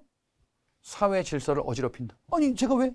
가서 이제 확 고문받고 이런 거 하는 거예요. 예, 이런 민간인 피해도 있었구나. 아무튼 당시 전두환 이런 국보위라는 거 만들어서 이제 자신의 권력을 막 행사하면서 대통령에 취임합니다. 전두환이 대통령에 취임해요. 가만, 근데 헌법을 개정했다는 얘기를 안 했죠? 아직 유신헌법이에요. 그럼 통일주체 국민회의, 이전에 박정희 유신체제 때 통일주체 국민회의에서 전두환을 대통령을 선출합니다. 근데 전두환이 이건 아닌 것 같은 거예요. 내가 만들어야지 헌법은. 헌법을 개정합니다. 전두환이 자기만의 헌법을 만들고 싶었던 거예요. 이게 8차 개헌헌법이에요. 자, 내용을 볼게요. 여전히 대통령 간선제입니다. 국민들의 선거에 의해서 뽑지 않아요. 전두환. 근데 이전에 유신헌법은 통일주체 국민회의라는 기구였었죠. 그냥 대통령 선거인단이라고 불리는 기구에서 선출을 합니다. 그 다음에요. 대통령은 임기가 조금 기네요. 7년 동안 오래 해먹겠다요. 하지만 한 번만 할게. 7년 단임제입니다. 이렇게 해서 전두환이 다시 대통령에 선출이 돼요. 그래서 임기가 시작되겠죠. 이 전두환 정부 시기 때는요. 언론의 통제가 극심했어요. 당시 전두환 정권 때는요. 방송국이나 신문사에다가 지침을 내려줘요. 이거 보도해. 이거 보도하지 마. 보도 지침이에요. 언론을 마음대로 주물러서 이제 나만의 세상을 만들겠다. 이거는 언론이 아닌 거죠. 언론은 권력을 비판하는 감시자 역할도 해야 되는데 이걸 완전히 상실하게 된 겁니다. 전두환 정부 때의 독재 정치 모습이다. 그러면서도 너무 강압적으로 하면은 시민들이 반발을 할 수도 있어. 안 되겠어. 라는 생각을 했었던 것 같아요. 유화 정책을 시행하기도 합니다. 유화 정책은 풀어주는 정책이요. 너희들 재밌는 놀이거리 줄게. 국민 여러분 재밌는 놀이거리 던져주겠습니다. 나를 욕하지 말고 나를 감시하지 마세요. 프로야구단, 프로축구단, 프로씨름 이런 게 출범해요. 프로스포츠라고 하거든요. 프로스포츠가 출범하는데 왜? 야구 보고 놀아요. 그리고 이때 막 뭐 술집 유흥업소 이런 것도 많아져요. 네. 술 먹고 노세요. 야구 보고 노세요. 저도 뭐 야구 좋아하지만 처음 시작은 좋지 않은 의도였었어요. 이게 당시 유화 정책이기도 합니다. 전두환 정부 때 경제는 어땠나요? 놀랍게도 경제가 좋아요. 왜요? 뭐 열심히 한 것도 있었겠지만 대외적인 여건이 좋았어요. 달러의 가치가 낮은 수준, 달러의 표기되는 게 환율이 우리에게 기업하기에 유리하게 되는 거예요. 이걸 저달러다라고도 합니다. 그 다음에 유가가 석유 가격이 이전에 오일 쇼크 다음에 이제 쭉 떨어져요. 금리 낮은 수준으로 유지되면서 기업들이 대출받기가 유리해져요. 그러면서 세 가지 지표가 낮은 수준으로 가면서 1980년대 전두환 정부 때는요. 3조 호황으로 우리 경제가 크게 성장하는 시기이기도 합니다. 자, 이 전두환 정부 어떻게 무너지게 되었는가를 한번 보도록 할게요. 자, 이 전두환 정부 후반기 때 이런 요구들이 계속 나옵니다. 직선제 개헌 요구. 대통령 선거를 직선제로 바꿔라. 예, 대통령 선거는 전두환 정부 당시에 선거인단에서 간선제로 한다 그랬죠. 전두환은 국민이 뽑은 적이 없어요. 근데 전두환의 임기가 끝나고 나서도 헌법이 바뀌지 않으면은 그냥 전두환 정부 때 2인자가 대통령이 그냥 되는 거예요. 이건 아니다 이거지. 시민들이 뽑은 이런 선거를 통해서 대통령을 뽑아야 된다. 헌법을 바꿔야 된다라는 요구, 시위 이런 것들이 전두환 정부 후반기 때 계속 나오게 돼요. 당연히 경찰은 어떻게 하겠어요? 진압하겠죠. 강경 진압하겠죠. 이런 과정에서 당시 이 명문대생 서울대 한 학생이 경찰서에 끌려갑니다. 취조를 받아요. 어라? 그런데 고문이 있었던 거예요. 죽었어요. 당시 경찰이 어떻게 발표했었냐? 책상을 턱 치니까 놀라서 죽었다. 이게 뭐야? 거짓말도 좀 잘해야지. 지금 나오는 내용은 혹시 여러분 영화 1987 보셨으면 거기에 나오는 내용이기도 합니다. 예. 책상을 탁 치니까 억하고 죽었다라고 발표를 한 거예요. 아니 이게 무슨 말이야 방구야. 아닌 것 같은데? 한 의사가 양심선언을 한 거예요. 이건 고문이다. 박종철이 고문으로 사망하는 사건이 벌어지고 이게 일파만파 확산되는 거예요. 이 정권은 살인 정권이다. 박종철을 살려내라. 이 정권은 살인 정권이다. 라면서 시위를 이어가며 한편으로는 직선제로 바꿔라. 국민들이 뽑는 대통령으로 만들겠다. 이걸로 헌법을 개정하라. 라는 요구들이 점점 나오는 겁니다. 당시 전두환 정부 발표합니다. 헌법 개정은 과연 안 돼. 돌아가. 4.13 호원 조치예요. 4월 13일에 당시 헌법은 보호하겠다. 수호하겠다. 즉 헌법 개정은 없어. 시민들의 요구 물리치겠다. 현행 당시 헌법을 유지하겠다라는 거예요. 즉 요구는 수용할 수 없다예요. 그러면 어떻게 돼요? 대통령과 죄송합니다. 이제부터 시위 중단하겠습니다. 할까요? 그럴 리가. 이 호원 조치 철폐하라라는 요구 시위가 점점점 거세지는 겁니다. 그러면서 대학가에서 시위가 점점 크게 확산되는데 진압하는 과정에서 또 명문대생이 또 죽습니다. 연대생 이한열이 시위 도중에 쉐루탄을 맞고 사망하는 일이 벌어집니다. 이렇게 학생들 점점 희생이 늘어나니까 시위가 걷잡을 수 없이 점점 확산되는 겁니다. 이 시위 민주화운동을 6월 민주항쟁이다 라고 이야기를 하죠. 이 6월 민주항쟁 때 희생된 대표적인 인물들이 박종철, 이한열 이런 인물들이 있는 거예요. 자, 6월 10일에 이 6월 달에 이 시위가 점점 확산되는데 당시 구호가 4.13 호원 조치, 호헌을 철폐하래요. 대통령 선거는 직선제로 가겠다. 호헌 철폐라는 구호를 앞세워서 점점 시위대들이 확산되자 당시 전두환 정부 안 되겠다.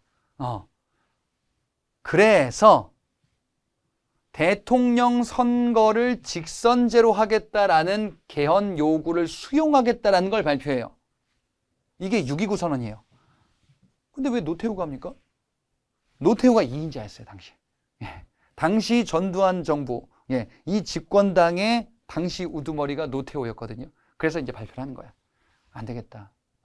시민들의 요구를 수용하겠다. 그래서 헌법을 개정하게 됩니다. 이게 지금 헌법이에요. 대통령 직선제죠. 그 다음에 지금 5년, 한 번만 할 수 있죠. 5년 단임이에요. 대통령을 국민의 힘으로 뽑을 수 있게 한 게 이러한 민주화운동 시위가 있었기 때문에 가능했구나. 그래, 우리는 민주화, 민주주의 정부로 바뀐 거예요, 다시. 이런저런 희생을 통해서 5.18 민주화운동 그리고 6월 민주항쟁 이런 희생들을 통해서 우리가 민주주의 국가로 변하게 되었구나. 그러면 대통령 선거해야 되겠죠. 당시에 둘 중에 하나만 나오면 그냥 당선. 김영삼과 김대중이 있었어요. 그 다음에 전두환의 2인자 노태우가 대통령. 노태우는 안 될 것 같은데? 자, 근데 김영삼과 김대중 이 두 분 둘 중에 하나만 나오면 되는데 둘 다 나왔어요. 본인이 되실 것 같아. 그 다음에 노태우 이분이 또 이 보통 사람입니다. 국민 여러분, 저는 약간 좀 그 이미지 변신을 잘 하셨어. 노태우가 당선됩니다. 이게 뭐야? 조금 이상한 결말이에요. 전두환의 2인자 노태우가 대통령 직선제를 통해서 당선되는 이런 결말. 노태우 정부가 그래서 이제 출범하게 되는데요. 노태우가 당선이 됐네요. 자, 노태우는 당선이 되었지만 야당 세력들이 노태우 정부 시기 때 총선을 거치는데 야당의 국회의원 의석수가 당시 노태우 대통령 정당 여당의 의석수보다 높게 되는 여소야대의 정국이 만들어지게 돼요. 그러니까 국회의원들이 집권 여당보다 야당의 의석들이 더 많은 거예요. 이 야당이 뭐 할 거냐면요. 5.0 청문회 같은 걸 막 할 거예요. 5.0. 5공화국인데 이전 전두환 정부 때거든요. 전두환 정부 때 있었던 문제점들, 비리, 그 다음에 뭐 막 하다 보니까 막 5.18 민주화운동 뭐 이런 것도 유혈 사태도 있었네. 이렇게 낱낱이 비판하는 청문회를 국회의원들이 막 하는데 노태우가 누구였어요? 전두환 정부 때 2인자였었거든요. 노태우 마음이 불편해지는 거예요. 그래서 비밀리에 야당들을 끌어모읍니다. 우리 쪽으로 와. 다음 대통령 할 수도 있잖아. 이게 3당 합당이에요. 김대중 쪽 당을 제외하고 김영삼과 그 다음에 노태우 당시 집권 여당 그리고 김종필이라는 당시 어떤 사람도 있었어요. 이쪽 당들이 연합해가지고 3당 합당, 예, 거대 여당을 만든 거예요. 예, 이런 식으로 정치 권력을 개편하기도 하는구나. 그러면 김영삼 이분은 여당으로 가셨네? 즉 노태우 쪽으로 가셨네? 왜 마음 바뀌셨습니까? 호랑이를 잡으려면 호랑이 굴로 들어가야 된다. 또 듣고 보니 맞는 것 같기도 하고. 진짜 호랑이를 잡으실려나? 그건 좀 이따 기다려보세요. 아무튼 김영삼이 노태우 쪽 편으로 갔습니다. 자, 그리고 이 노태우 정부 때는요, 이 정부 수립 이후에 최대 규모의 국제 행사였었던 서울올림픽을 개최합니다. 1988년 우리가 올림픽을 개최했었죠. 우리가 개최했었던 큰 국제 행사, 스포츠 몇 개 있었죠. 서울올림픽 있고요. 그 다음에 저 뒤에 이제 2002년 월드컵 있죠. 그리고 비교적 최근이었었던 평창 동계올림픽 뭐 이런 것도 있잖아요. 그치?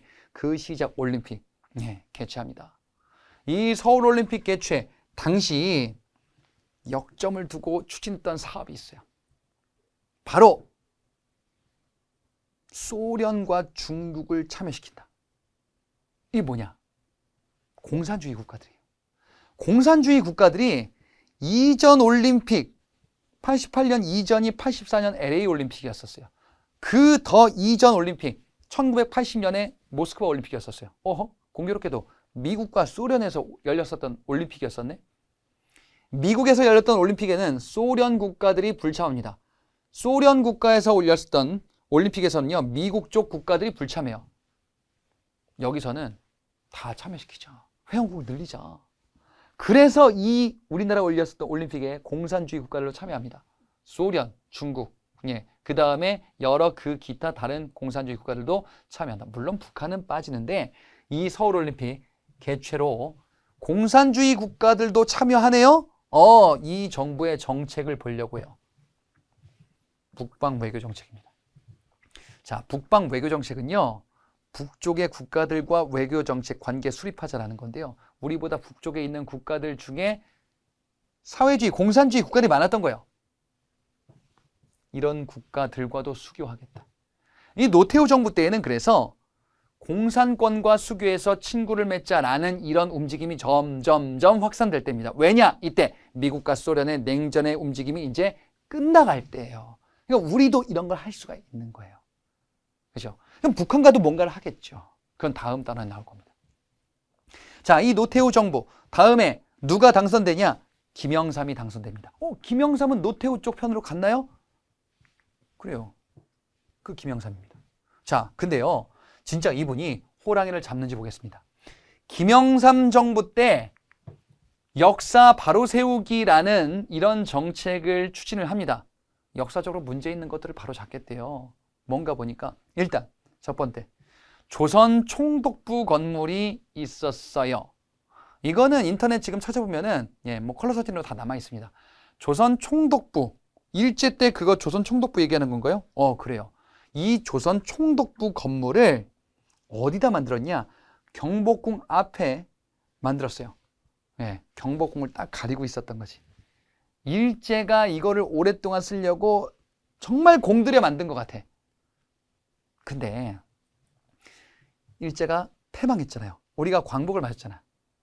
그리고 조선 총독부 건물이 남아있네요. 건물을 단단하게 잘 만들었어. 그래서 거기에 정부 청사로 써요. 6.25 전쟁 때에도 파괴되지 않아요. 일본 애들이 우리를 지배하려는 게 정말 진심이었나 보다. 이 조선 총독부 건물을 나중에 뭐로 쓰냐? 박물관으로 써요. 뭔가 좀 이상한데? 예. 김영삼 정부 때 이거 철거하자. 그래서 지금은 경복궁, 그 다음에 이순신과 세종대왕 동상 이렇게 있잖아요. 예, 거기 광화문 광장. 이런 식으로 우리의 민족의 정기를 바로잡자. 그래요. 잘하셨네. 그리고 전두환과 노태우를 전격 구속시킵니다.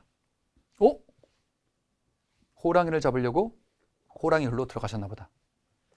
전두환과 노태우는 두 전직 대통령들이에요. 이 전직 대통령들을 구속시킨다. 여러 가지 문제점들이 있었다. 5.18 민주운동 때도 학살도 있었다. 뭐 이런저런 것들, 비자금도 있었다. 라고 바라본 겁니다. 그래요. 이게 바로 김영삼 정부 때 역사 바로 세우기 정책과 관련한 내용들입니다. 그리고요, 경제적으로도 획기적인 정책을 추진합니다. 금융실명제. 이 금융실명제 지금으로 보면 너무 당연한 정책이거든요. 금융거래할 때 예를 들어서 은행 계좌 뭐 이런 거 할 때 당연히 이름 뭐로 합니까? 뭐로 하긴요? 당연히 제 이름으로 하죠. 실명으로 하죠. 옛날에는 실명이 아닌 것도 가능했던 거예요. 야, 이런 것도 있었구나. 그래서 실명거래, 이거는 가명으로 해가지고 막 뒷돈 만들어가지고 이런 거 못하게 하게끔 하는 거예요. 예, 투명한 경제를 만들어서 우리가 선진국으로 도약하겠다. 그래, 우리 경제 자신감 있습니다. 선진국으로 도약이 가능할까요? 가능하대. 경제협력개발기구, 영어로 OECD라고 더 많이 우리에게 알려져 있는 이 기구. 이 기구는요, 경제를 협력하고 교류하기 위한 국제기구인데 조금 쉽게 이해하자면 이 기구는 선진국들 중심으로 만든 경제기구예요. 우리가 여기에 가입하겠다라는 거는요, 선진국 경제클럽에 가입해서 선진국의 경제 수준에 맞추어서 우리가 발전하겠다라는 거예요. 경제도 투명해지고 그 다음에 각종 규제도 풀고 잘못된 것도 시정해서 우리가 선진국처럼 더 도약하겠다. 근데 이렇게 하다 보니까 문제가 있네. 우리는 경제가 당시 선진국 수준이 아닌데 선진국 수준에 맞추다 보니까 여러 가지 잘못된 문제가 막 나오는 거예요. 이 시기 때 우리 기업에 투자했었던 또는 우리 주식에 투자했었던 외국인 자본들 보니까 한국 경제 이거 큰일 나겠다. 잘못됐네. 당시 정부. 우리는 동남아시아 이런 국가들과 다릅니다. 우리는 괜찮습니다. 라고 했는데 안 되겠다. 외국의 자본들이 한국에서 철수하기 시작해요. 소문이 막 난 거예요. 알고 보니 한국 부실하다. 점점점 외국의 자본들이, 즉 미국 달러 자본들이 빠져나가는 거예요. 외환, 외국의 화폐가 부족해집니다. 그러면 환율에 문제가 생겨요.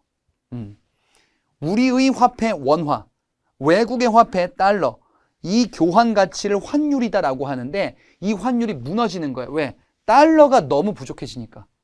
그러다 보니까 우리의 달러로 진 빚이 너무 비싸지는 현상이 나오네요. 자, 쉽게만 이해합시다. 지금 경제 시간 아니에요? 외국 달러 자본이 빠져나가서 우리 경제에 문제가 생기고 이상이 생겨버린 이런 비상사태, 외환위기입니다. 김영삼 정부 말기 때 외환위기가 발생해요. 왜? 달러 환율 여기에 문제가 생겨가지고 이제 경제가 완전히 망가져버린 거예요.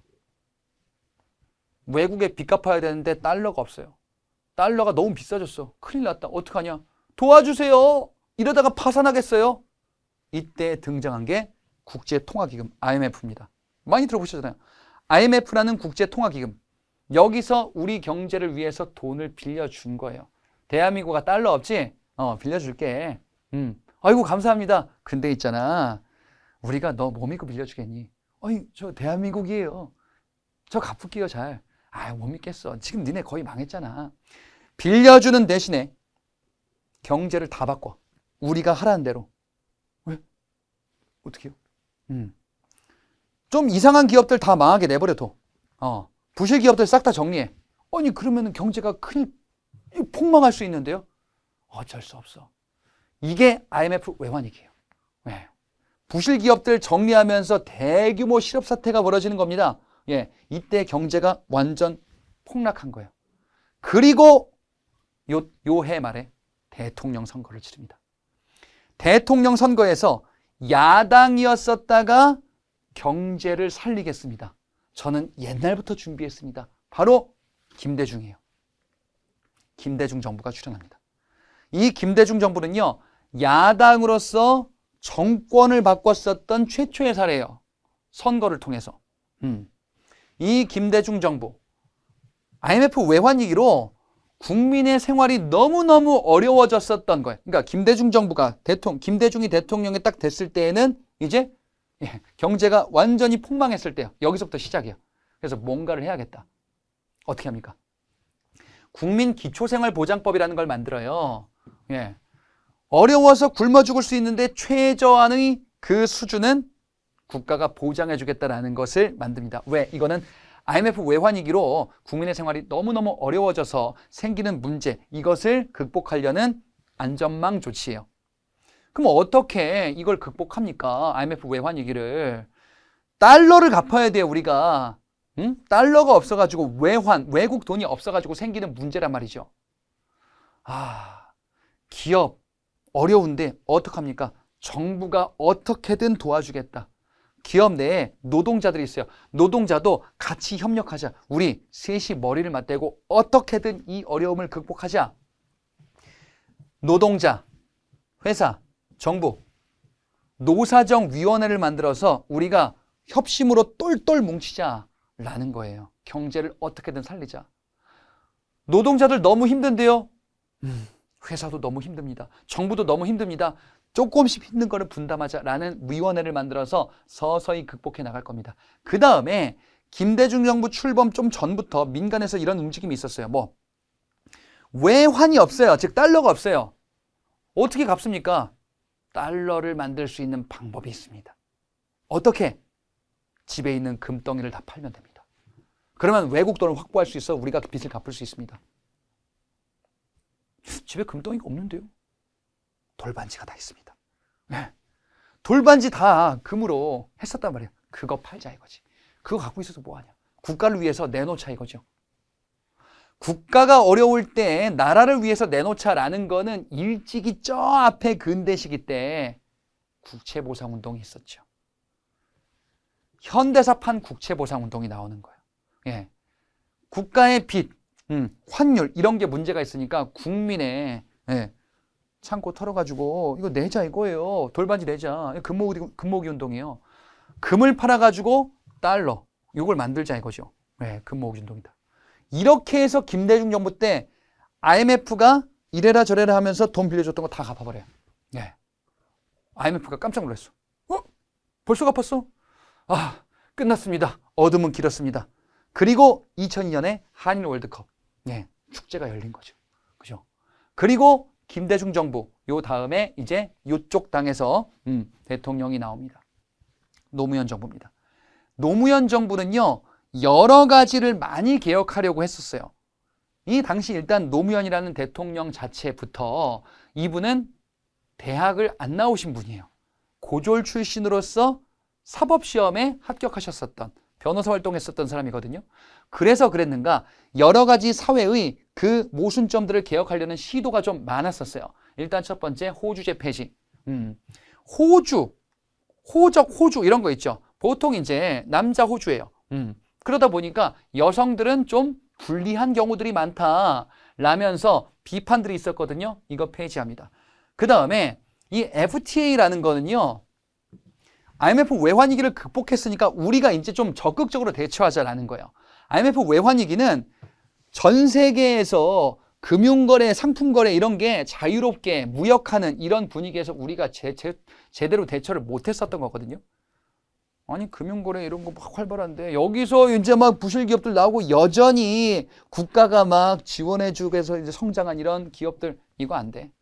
우리가 이제 전 세계에 맞서서 공정한 무역에서 자유로운 무역에서 살아남아야 돼. 그러면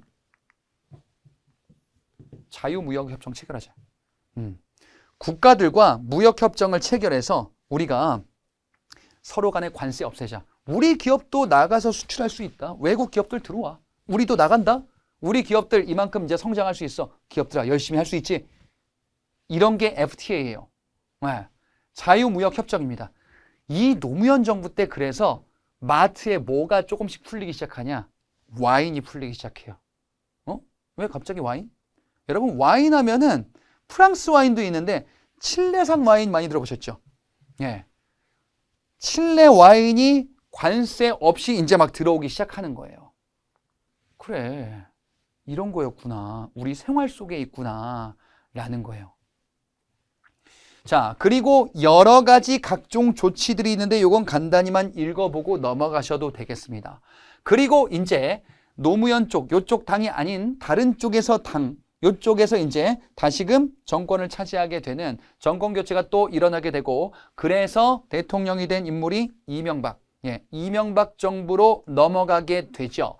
이 시기 때는요, G20 정상회의. 예, 그래서 우리가 전 세계에 20번째 안에는 드나보다라는 어떤 상징적인, 이런 회의일 수도 있겠죠. 자, 이런 회의가 이명박 정부 때 개최되기도 합니다. 그리고 박근혜 정부, 그리고 문재인 정부, 지금의 윤석열 정부, 이렇게 쭉 이어지고 있었다. 자, 요게 이제 현대사와 관련한 그 정권의 변화까지 내용이 되겠습니다. 자, 이론 강의 여기까지 보고요. 이제 문제풀이로 넘어가도록 하겠습니다. 박정희 정부부터 이명박 정부까지 관련된 내용들을 쭉 살펴봤습니다. 정말 많은 사건들, 다사다난했었던 한국의 현대사, 관련된 문제들 확인해 보겠습니다. 1번 문제입니다. 다음 정부 시기 볼 수 있는 모습으로 적절한 것을 골라보자. 자, 문제에서 지금 보니까 정부 시기래요. 그러면 어떤 정부에 해당하는지, 자, 이런 것들을 구분하는 것이 우리의 과제이겠지요. 자, 보니까 지금 땡땡땡 정부라고 나와 있어요. 단서를 보니까요. 포항제철소 착공 시기다. 포항의 제철산업, 이런 중화학공업이 발달하는 당시의 모습이었구나. 경제개발 5개년 계획과 관련한 1970년대 경제개발 5개년 계획, 중화학공업 중심의 경제개발 계획의 일환이었었습니다. 자, 그럼에도 불구하고 당시에 석유 파동이 있었네요. 1차 석유 파동, 2차 석유 파동.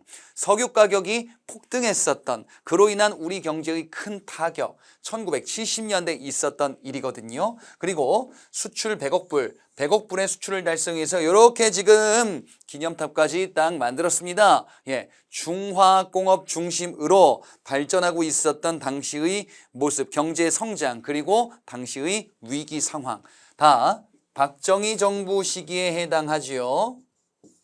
박정희 정부 시기 1970년대에 주로 해당되는 내용들이 소개되어 있습니다. 자, 이 박정희 정부는요, 1960년대, 70년대, 60년대는 경공업 중심, 70년대에는 중화공업 중심으로 경제개발 5개년 계획을 시행하면서 우리 경제가 한 단계 성장하는 계기로 작용하기도 했었구나라고 해석하기도 하지요. 자, 그러면 박정희 정부 시기에 해당되는 모습으로 적절한 것을 골라보겠습니다.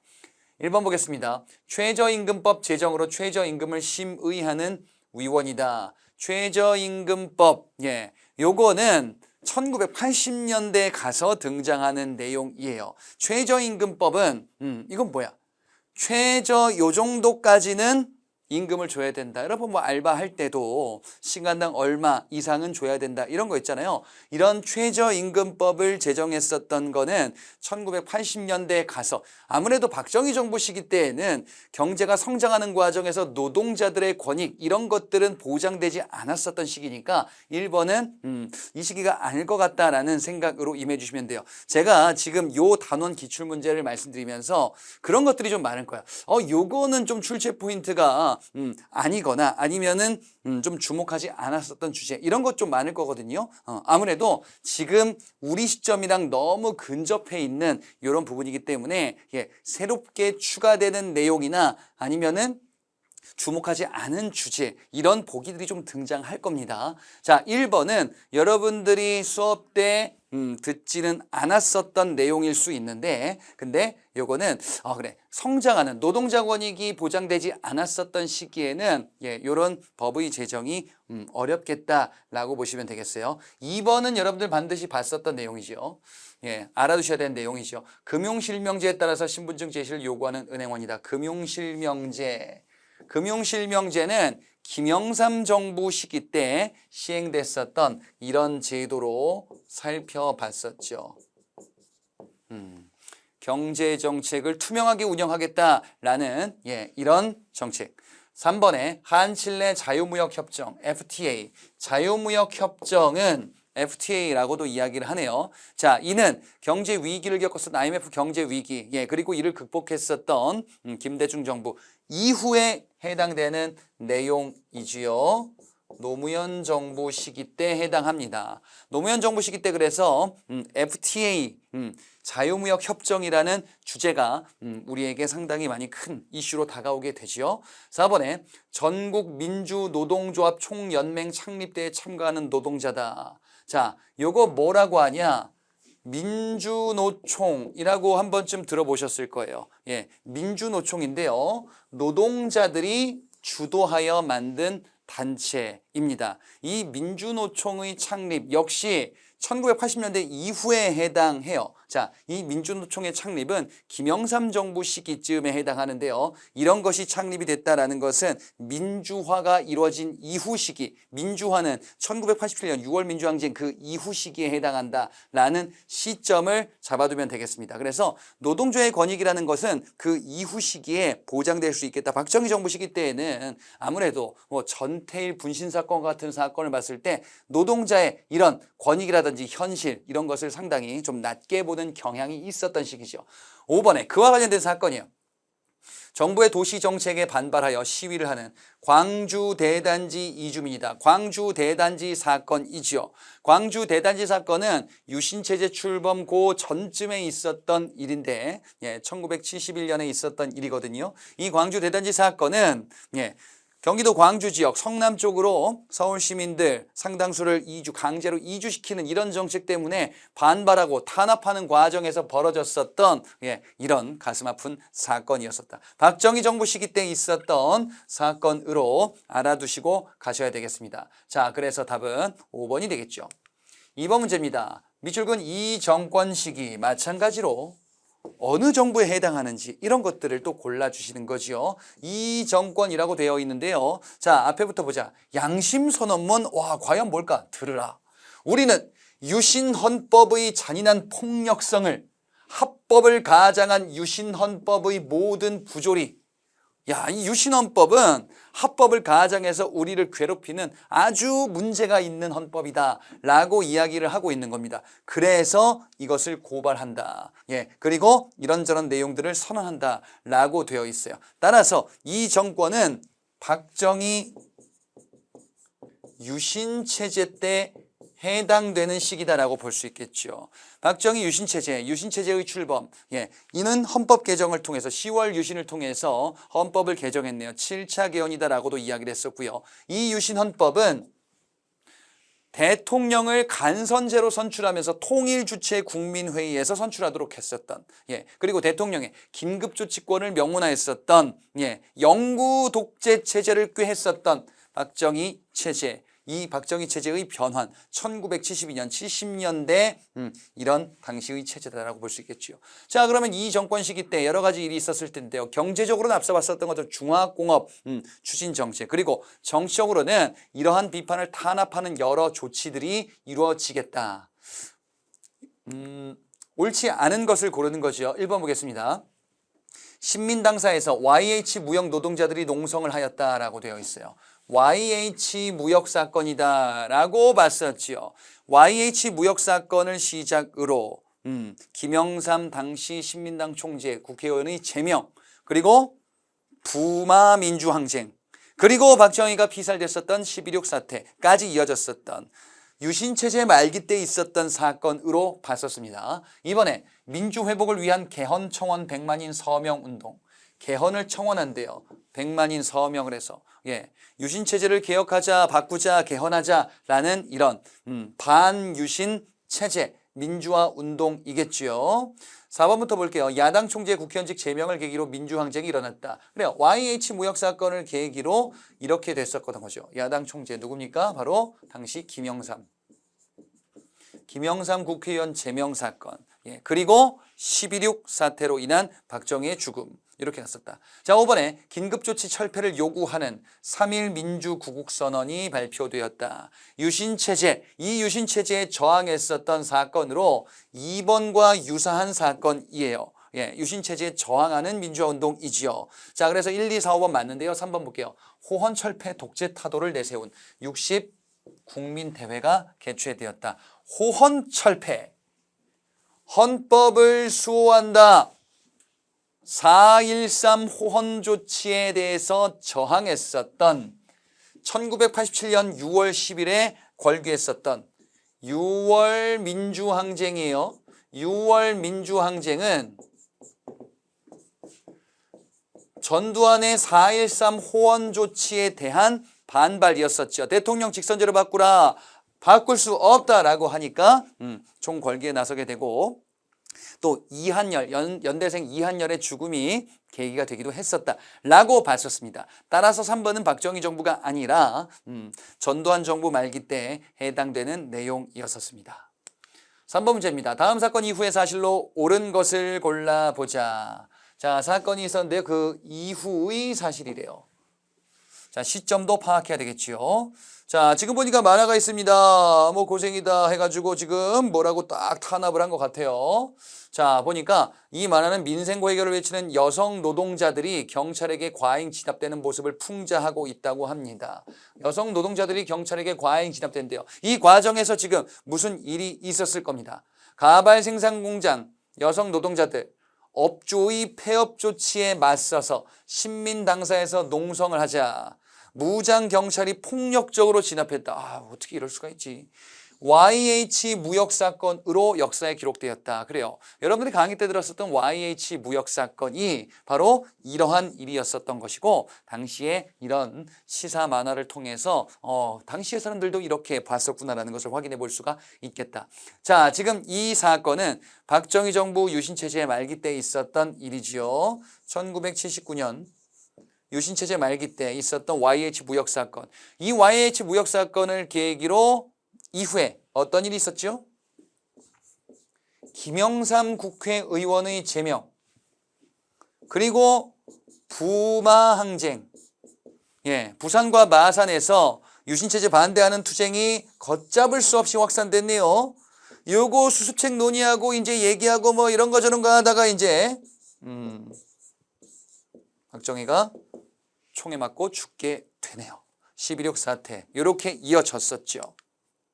자, 그러면 그 이후에 있었던 일로 옳은 것이다 라고 하면 우리가 봤었던 포인트인데요. 1번에 부마민주항쟁이 일어났다. 유신체제 말기에 있었던 민주화 투쟁이었습니다. 3번 3.1 민주구국선언 유신체제 시기에 해당하긴 하는데 이는 유신체제 말기가 아니라 한창 유신체제가 이어지고 있었던 시기에 해당합니다. 그래서 2번은 YH 무역사건 이전 유신체제. 3번 민의원과 참의원의 양원제 국회가 출범을 했어요. 자, 요거는 장면정부 시기에 해당하거든요. 바로 내각 책임제 개헌인 3차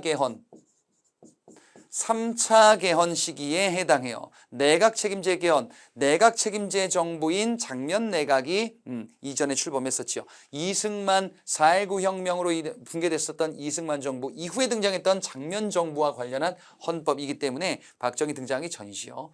4번에 6.3 시위가 전개되고 비상계엄령이 선포되었다. 6.3 시위. 박정희 정부 시기 때인데 이건 유신체제 이전에 봤었죠. 이게 뭡니까? 굴욕적인 한일 외교, 한일 수교 이런 거 안 된다라는 반발이었었죠. 유신체제 이전에 있었던 사건 6.3 시위는 굴욕 외교를 비판했었던 당시의 모습이었습니다. 자, 5번에 전태일이 근로기준법 준수를 요구하면서 외치면서 분신하였다. 전태일 분신 사건입니다. 자, 전태일 분신 사건 박정희 정부 시기 때 있었던 일로 여러분들이 살펴봤었지요. 예, 그래서 전태일 분신 사건도 역시나 박정희 정부인데 요거는 유신 체제 고출범 전에 해당해요. 자, 어쨌든 이후에 있었던 일이다라고 한다면은 1번의 부마 민주항쟁이 유신체제 말기에 해당되겠네요. 4번 문제입니다. 다음 뉴스 보도된 정보 시기사실로 옳은 것을 골라보자. 자, 또 정보를 물어봤습니다. 문교부가 지금은 이런 부서 없는데요. 바뀌었는데 예, 당시에는 이제 문교부가 있었어요. 중고등학교의 교복과 두발을 자율화하겠다. 학생들의 교복 자율화. 통제를 완화하는 예, 이런 선전을 하고 있어요. 오늘부터 야간 통행 금지 해제가 본격 적용되었다. 야간 통행 금지 해제. 그래. 그러니까 밤에도 여러분들 노세요. 라고 또 선전을 하는 것 같습니다. 자, 그러면서 어쨌든 자유를 만끽했다고 합니다. 자, 지금 이 정부는요. 전두환 정부 시기에 해당하죠. 전두환 정부 시기 때 강압책과 유화책이 있었다. 예. 이 전두환 정부는요, 5.18 민주화 운동을 강경하게 진압하면서, 예. 사실 또 그 이전에 군부 쿠데타인 12.12 사태, 예. 이걸로 집권했었던 신군부. 그리고 5.18 민주화 운동의 강경 진압. 그래서 시민들의 반발이 있었기 때문에 안 되겠다.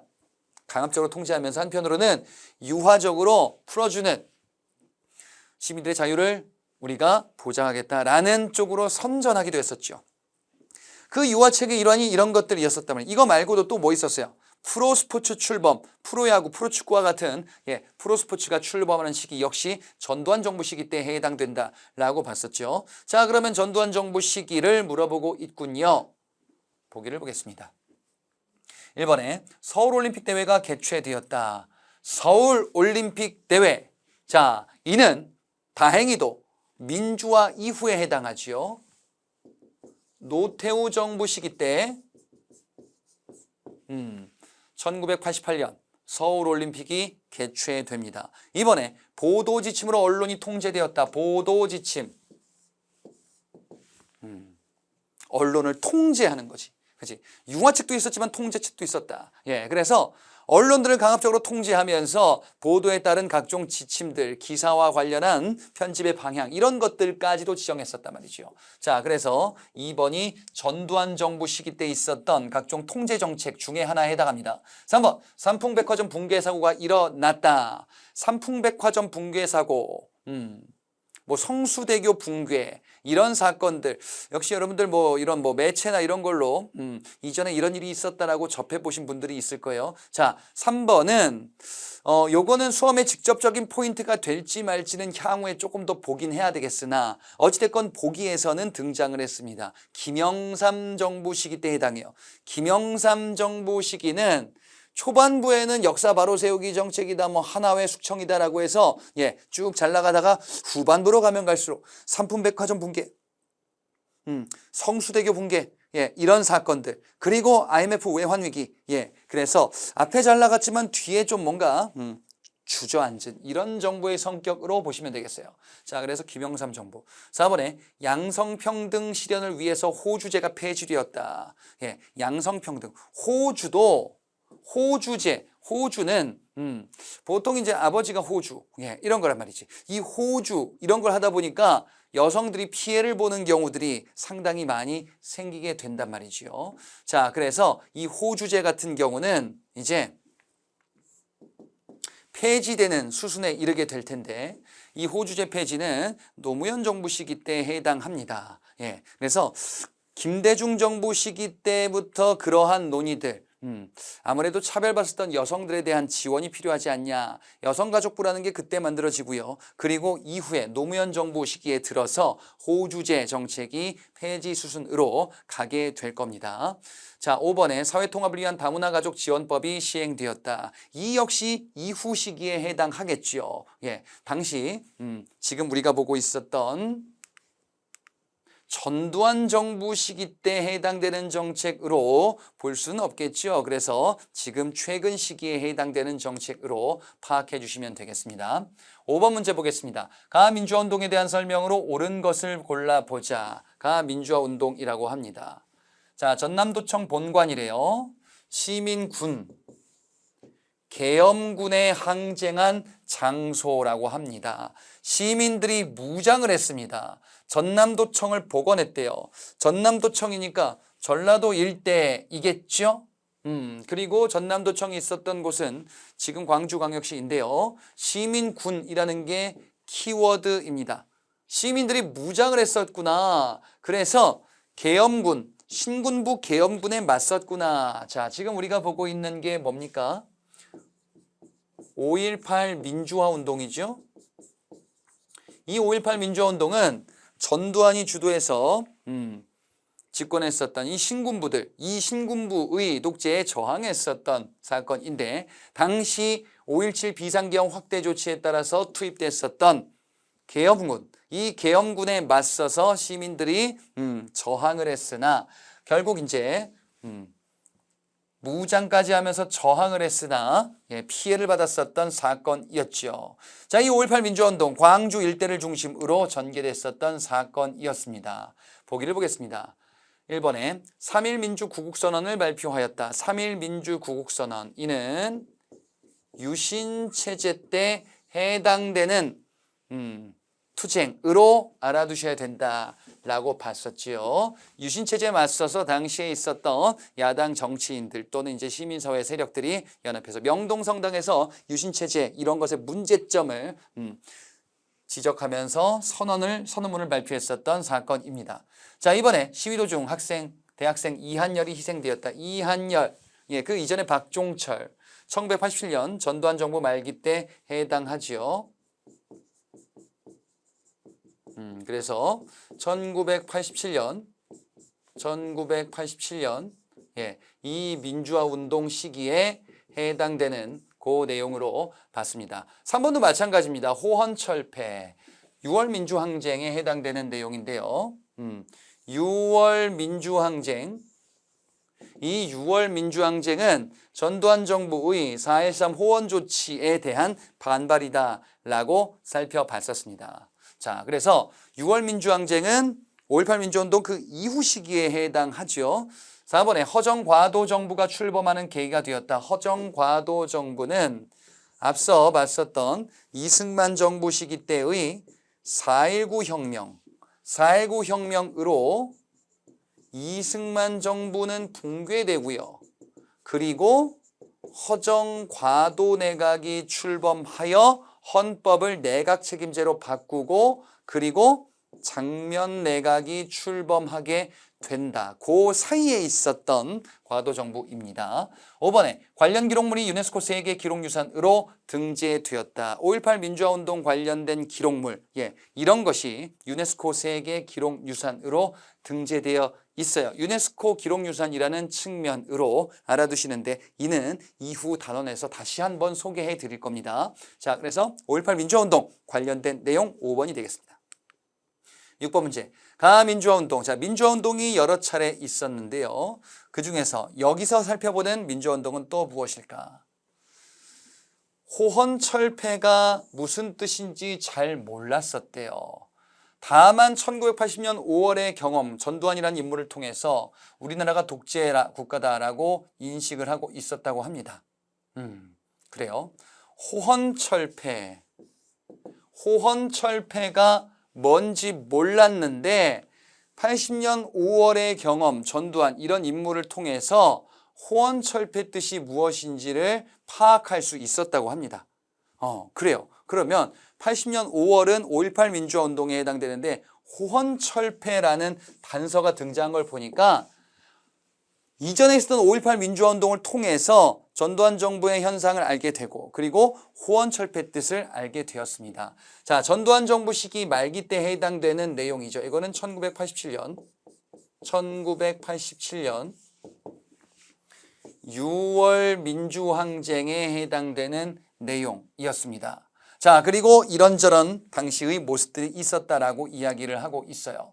자, 그러면 6월 민주항쟁에 해당되는 그 내용으로 옳은 것을 골라주시면 되는 내용입니다. 5.18 민주화운동은 전두환 정부 출범 전에 해당하고 전두환 신군부 집권 시기에 해당하는 거죠. 그리고 전두환이 대통령 돼서 이제 쭉 하다가 결국 이제 간선제 당시 헌법을 바꾸자라는 이러한 요구. 그래서 벌어진 6월 민주항쟁.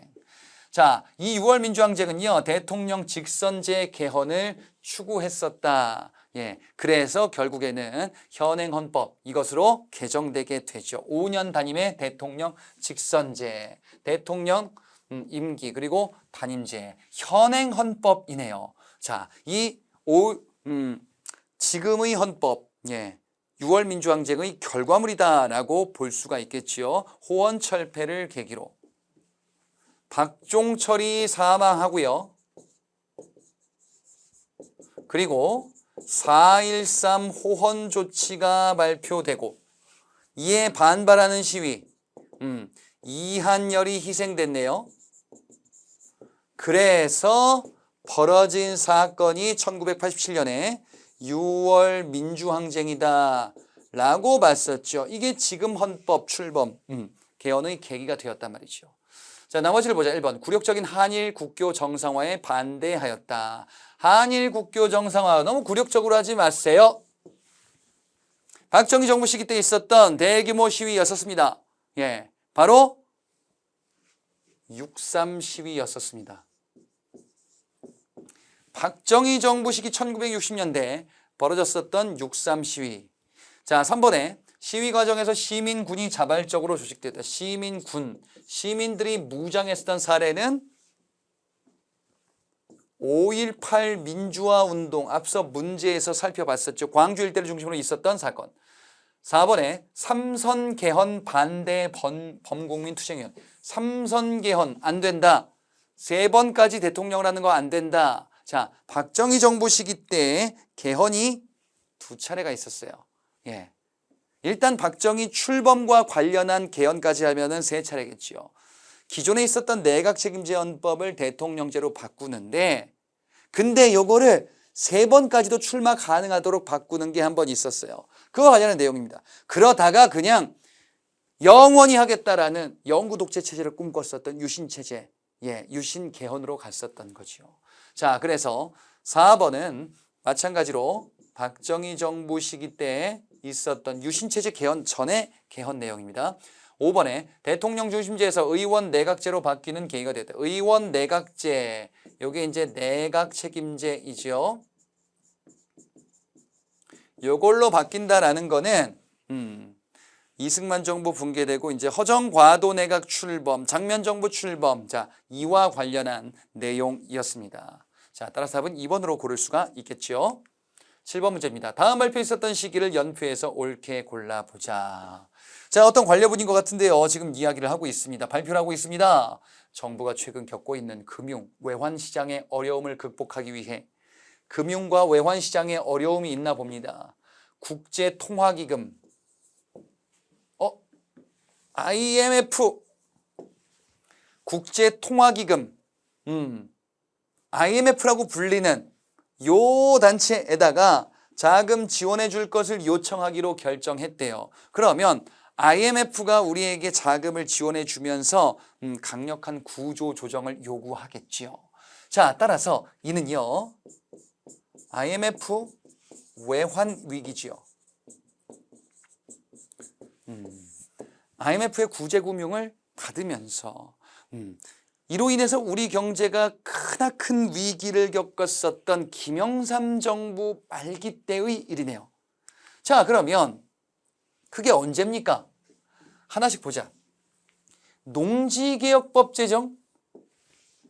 농지개혁법은 이승만 정부 시기 그리고 초대 국회였었던 재헌국회, 6.25 전쟁 전이죠.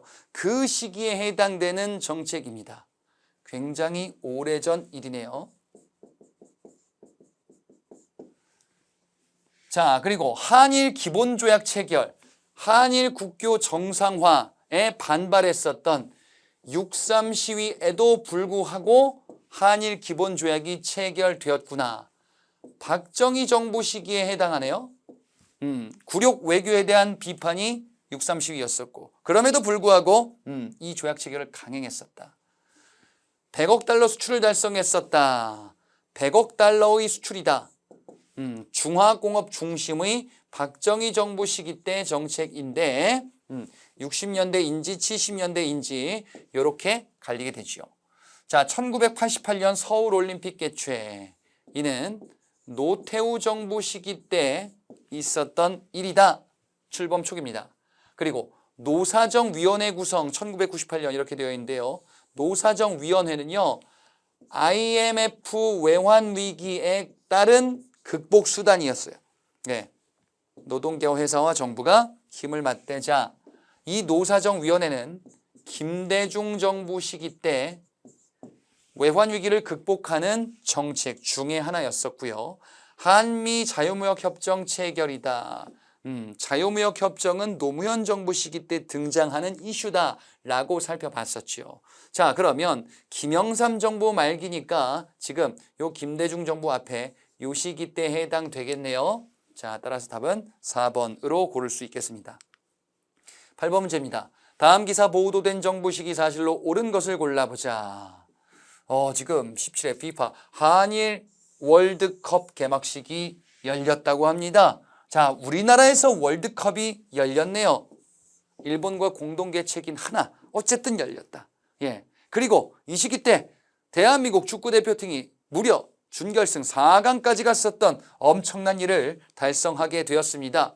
자, 당시 김대중 정부 시기 때 해당되어 2002년 한일 월드컵 이 김대중 정부 시기 때에는 IMF 외환 위기를 극복하게 되고 그리고 한일 월드컵을 개막하면서 상당히 우리 민족의 숨통이 트이는 시기다라고 시기적인 분위기를 이해해 주시면 되겠습니다. 자, 그러면 김대중 정부 시기 때 사실로 옳은 것을 골라주시면 되겠습니다.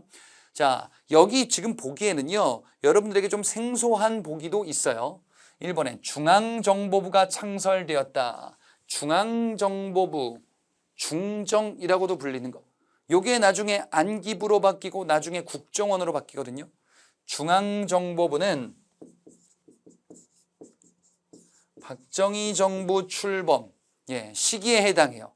자, 이 중앙정보부를 통해서 민간인들을 통제하는 이런 군부 독재를 꾀하겠다라는 당시 박정희의 의도가 담겨 있다라고 해석하기도 해요. 자, 이 중앙정보부 창설은 박정희 정부 시기 때 군부 독재의 기반이 됐구나라고 보시면 되겠고요. 2번에 국가인권위원회가 출범하였다. 국가인권위원회, 인권을 보장하자라는 거거든요. 국가가 주도해서 인권 피해를 받은 사람들을 보장하는 기관을 두자라는 조직인데 이는요. 김대중 정부의 업적으로 추가해 두시기 바랍니다. 김대중 정부 시기 때 인권 문제에 관심이 좀 많이 생겨요. 그도 그럴 것이 이 김대중 이분이 정치인으로서 박정희 정부 시기 때 많은 피해를 겪기도 했었거든요.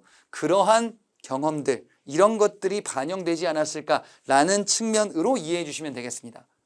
자, 3번에 세계무역기구 WTO에 가입하였다. WTO에 가입하고 OECD도 가입하고 우리가 세계경제 자유무역에 합류하자라고 했으나 결과가 좋지 않았네요.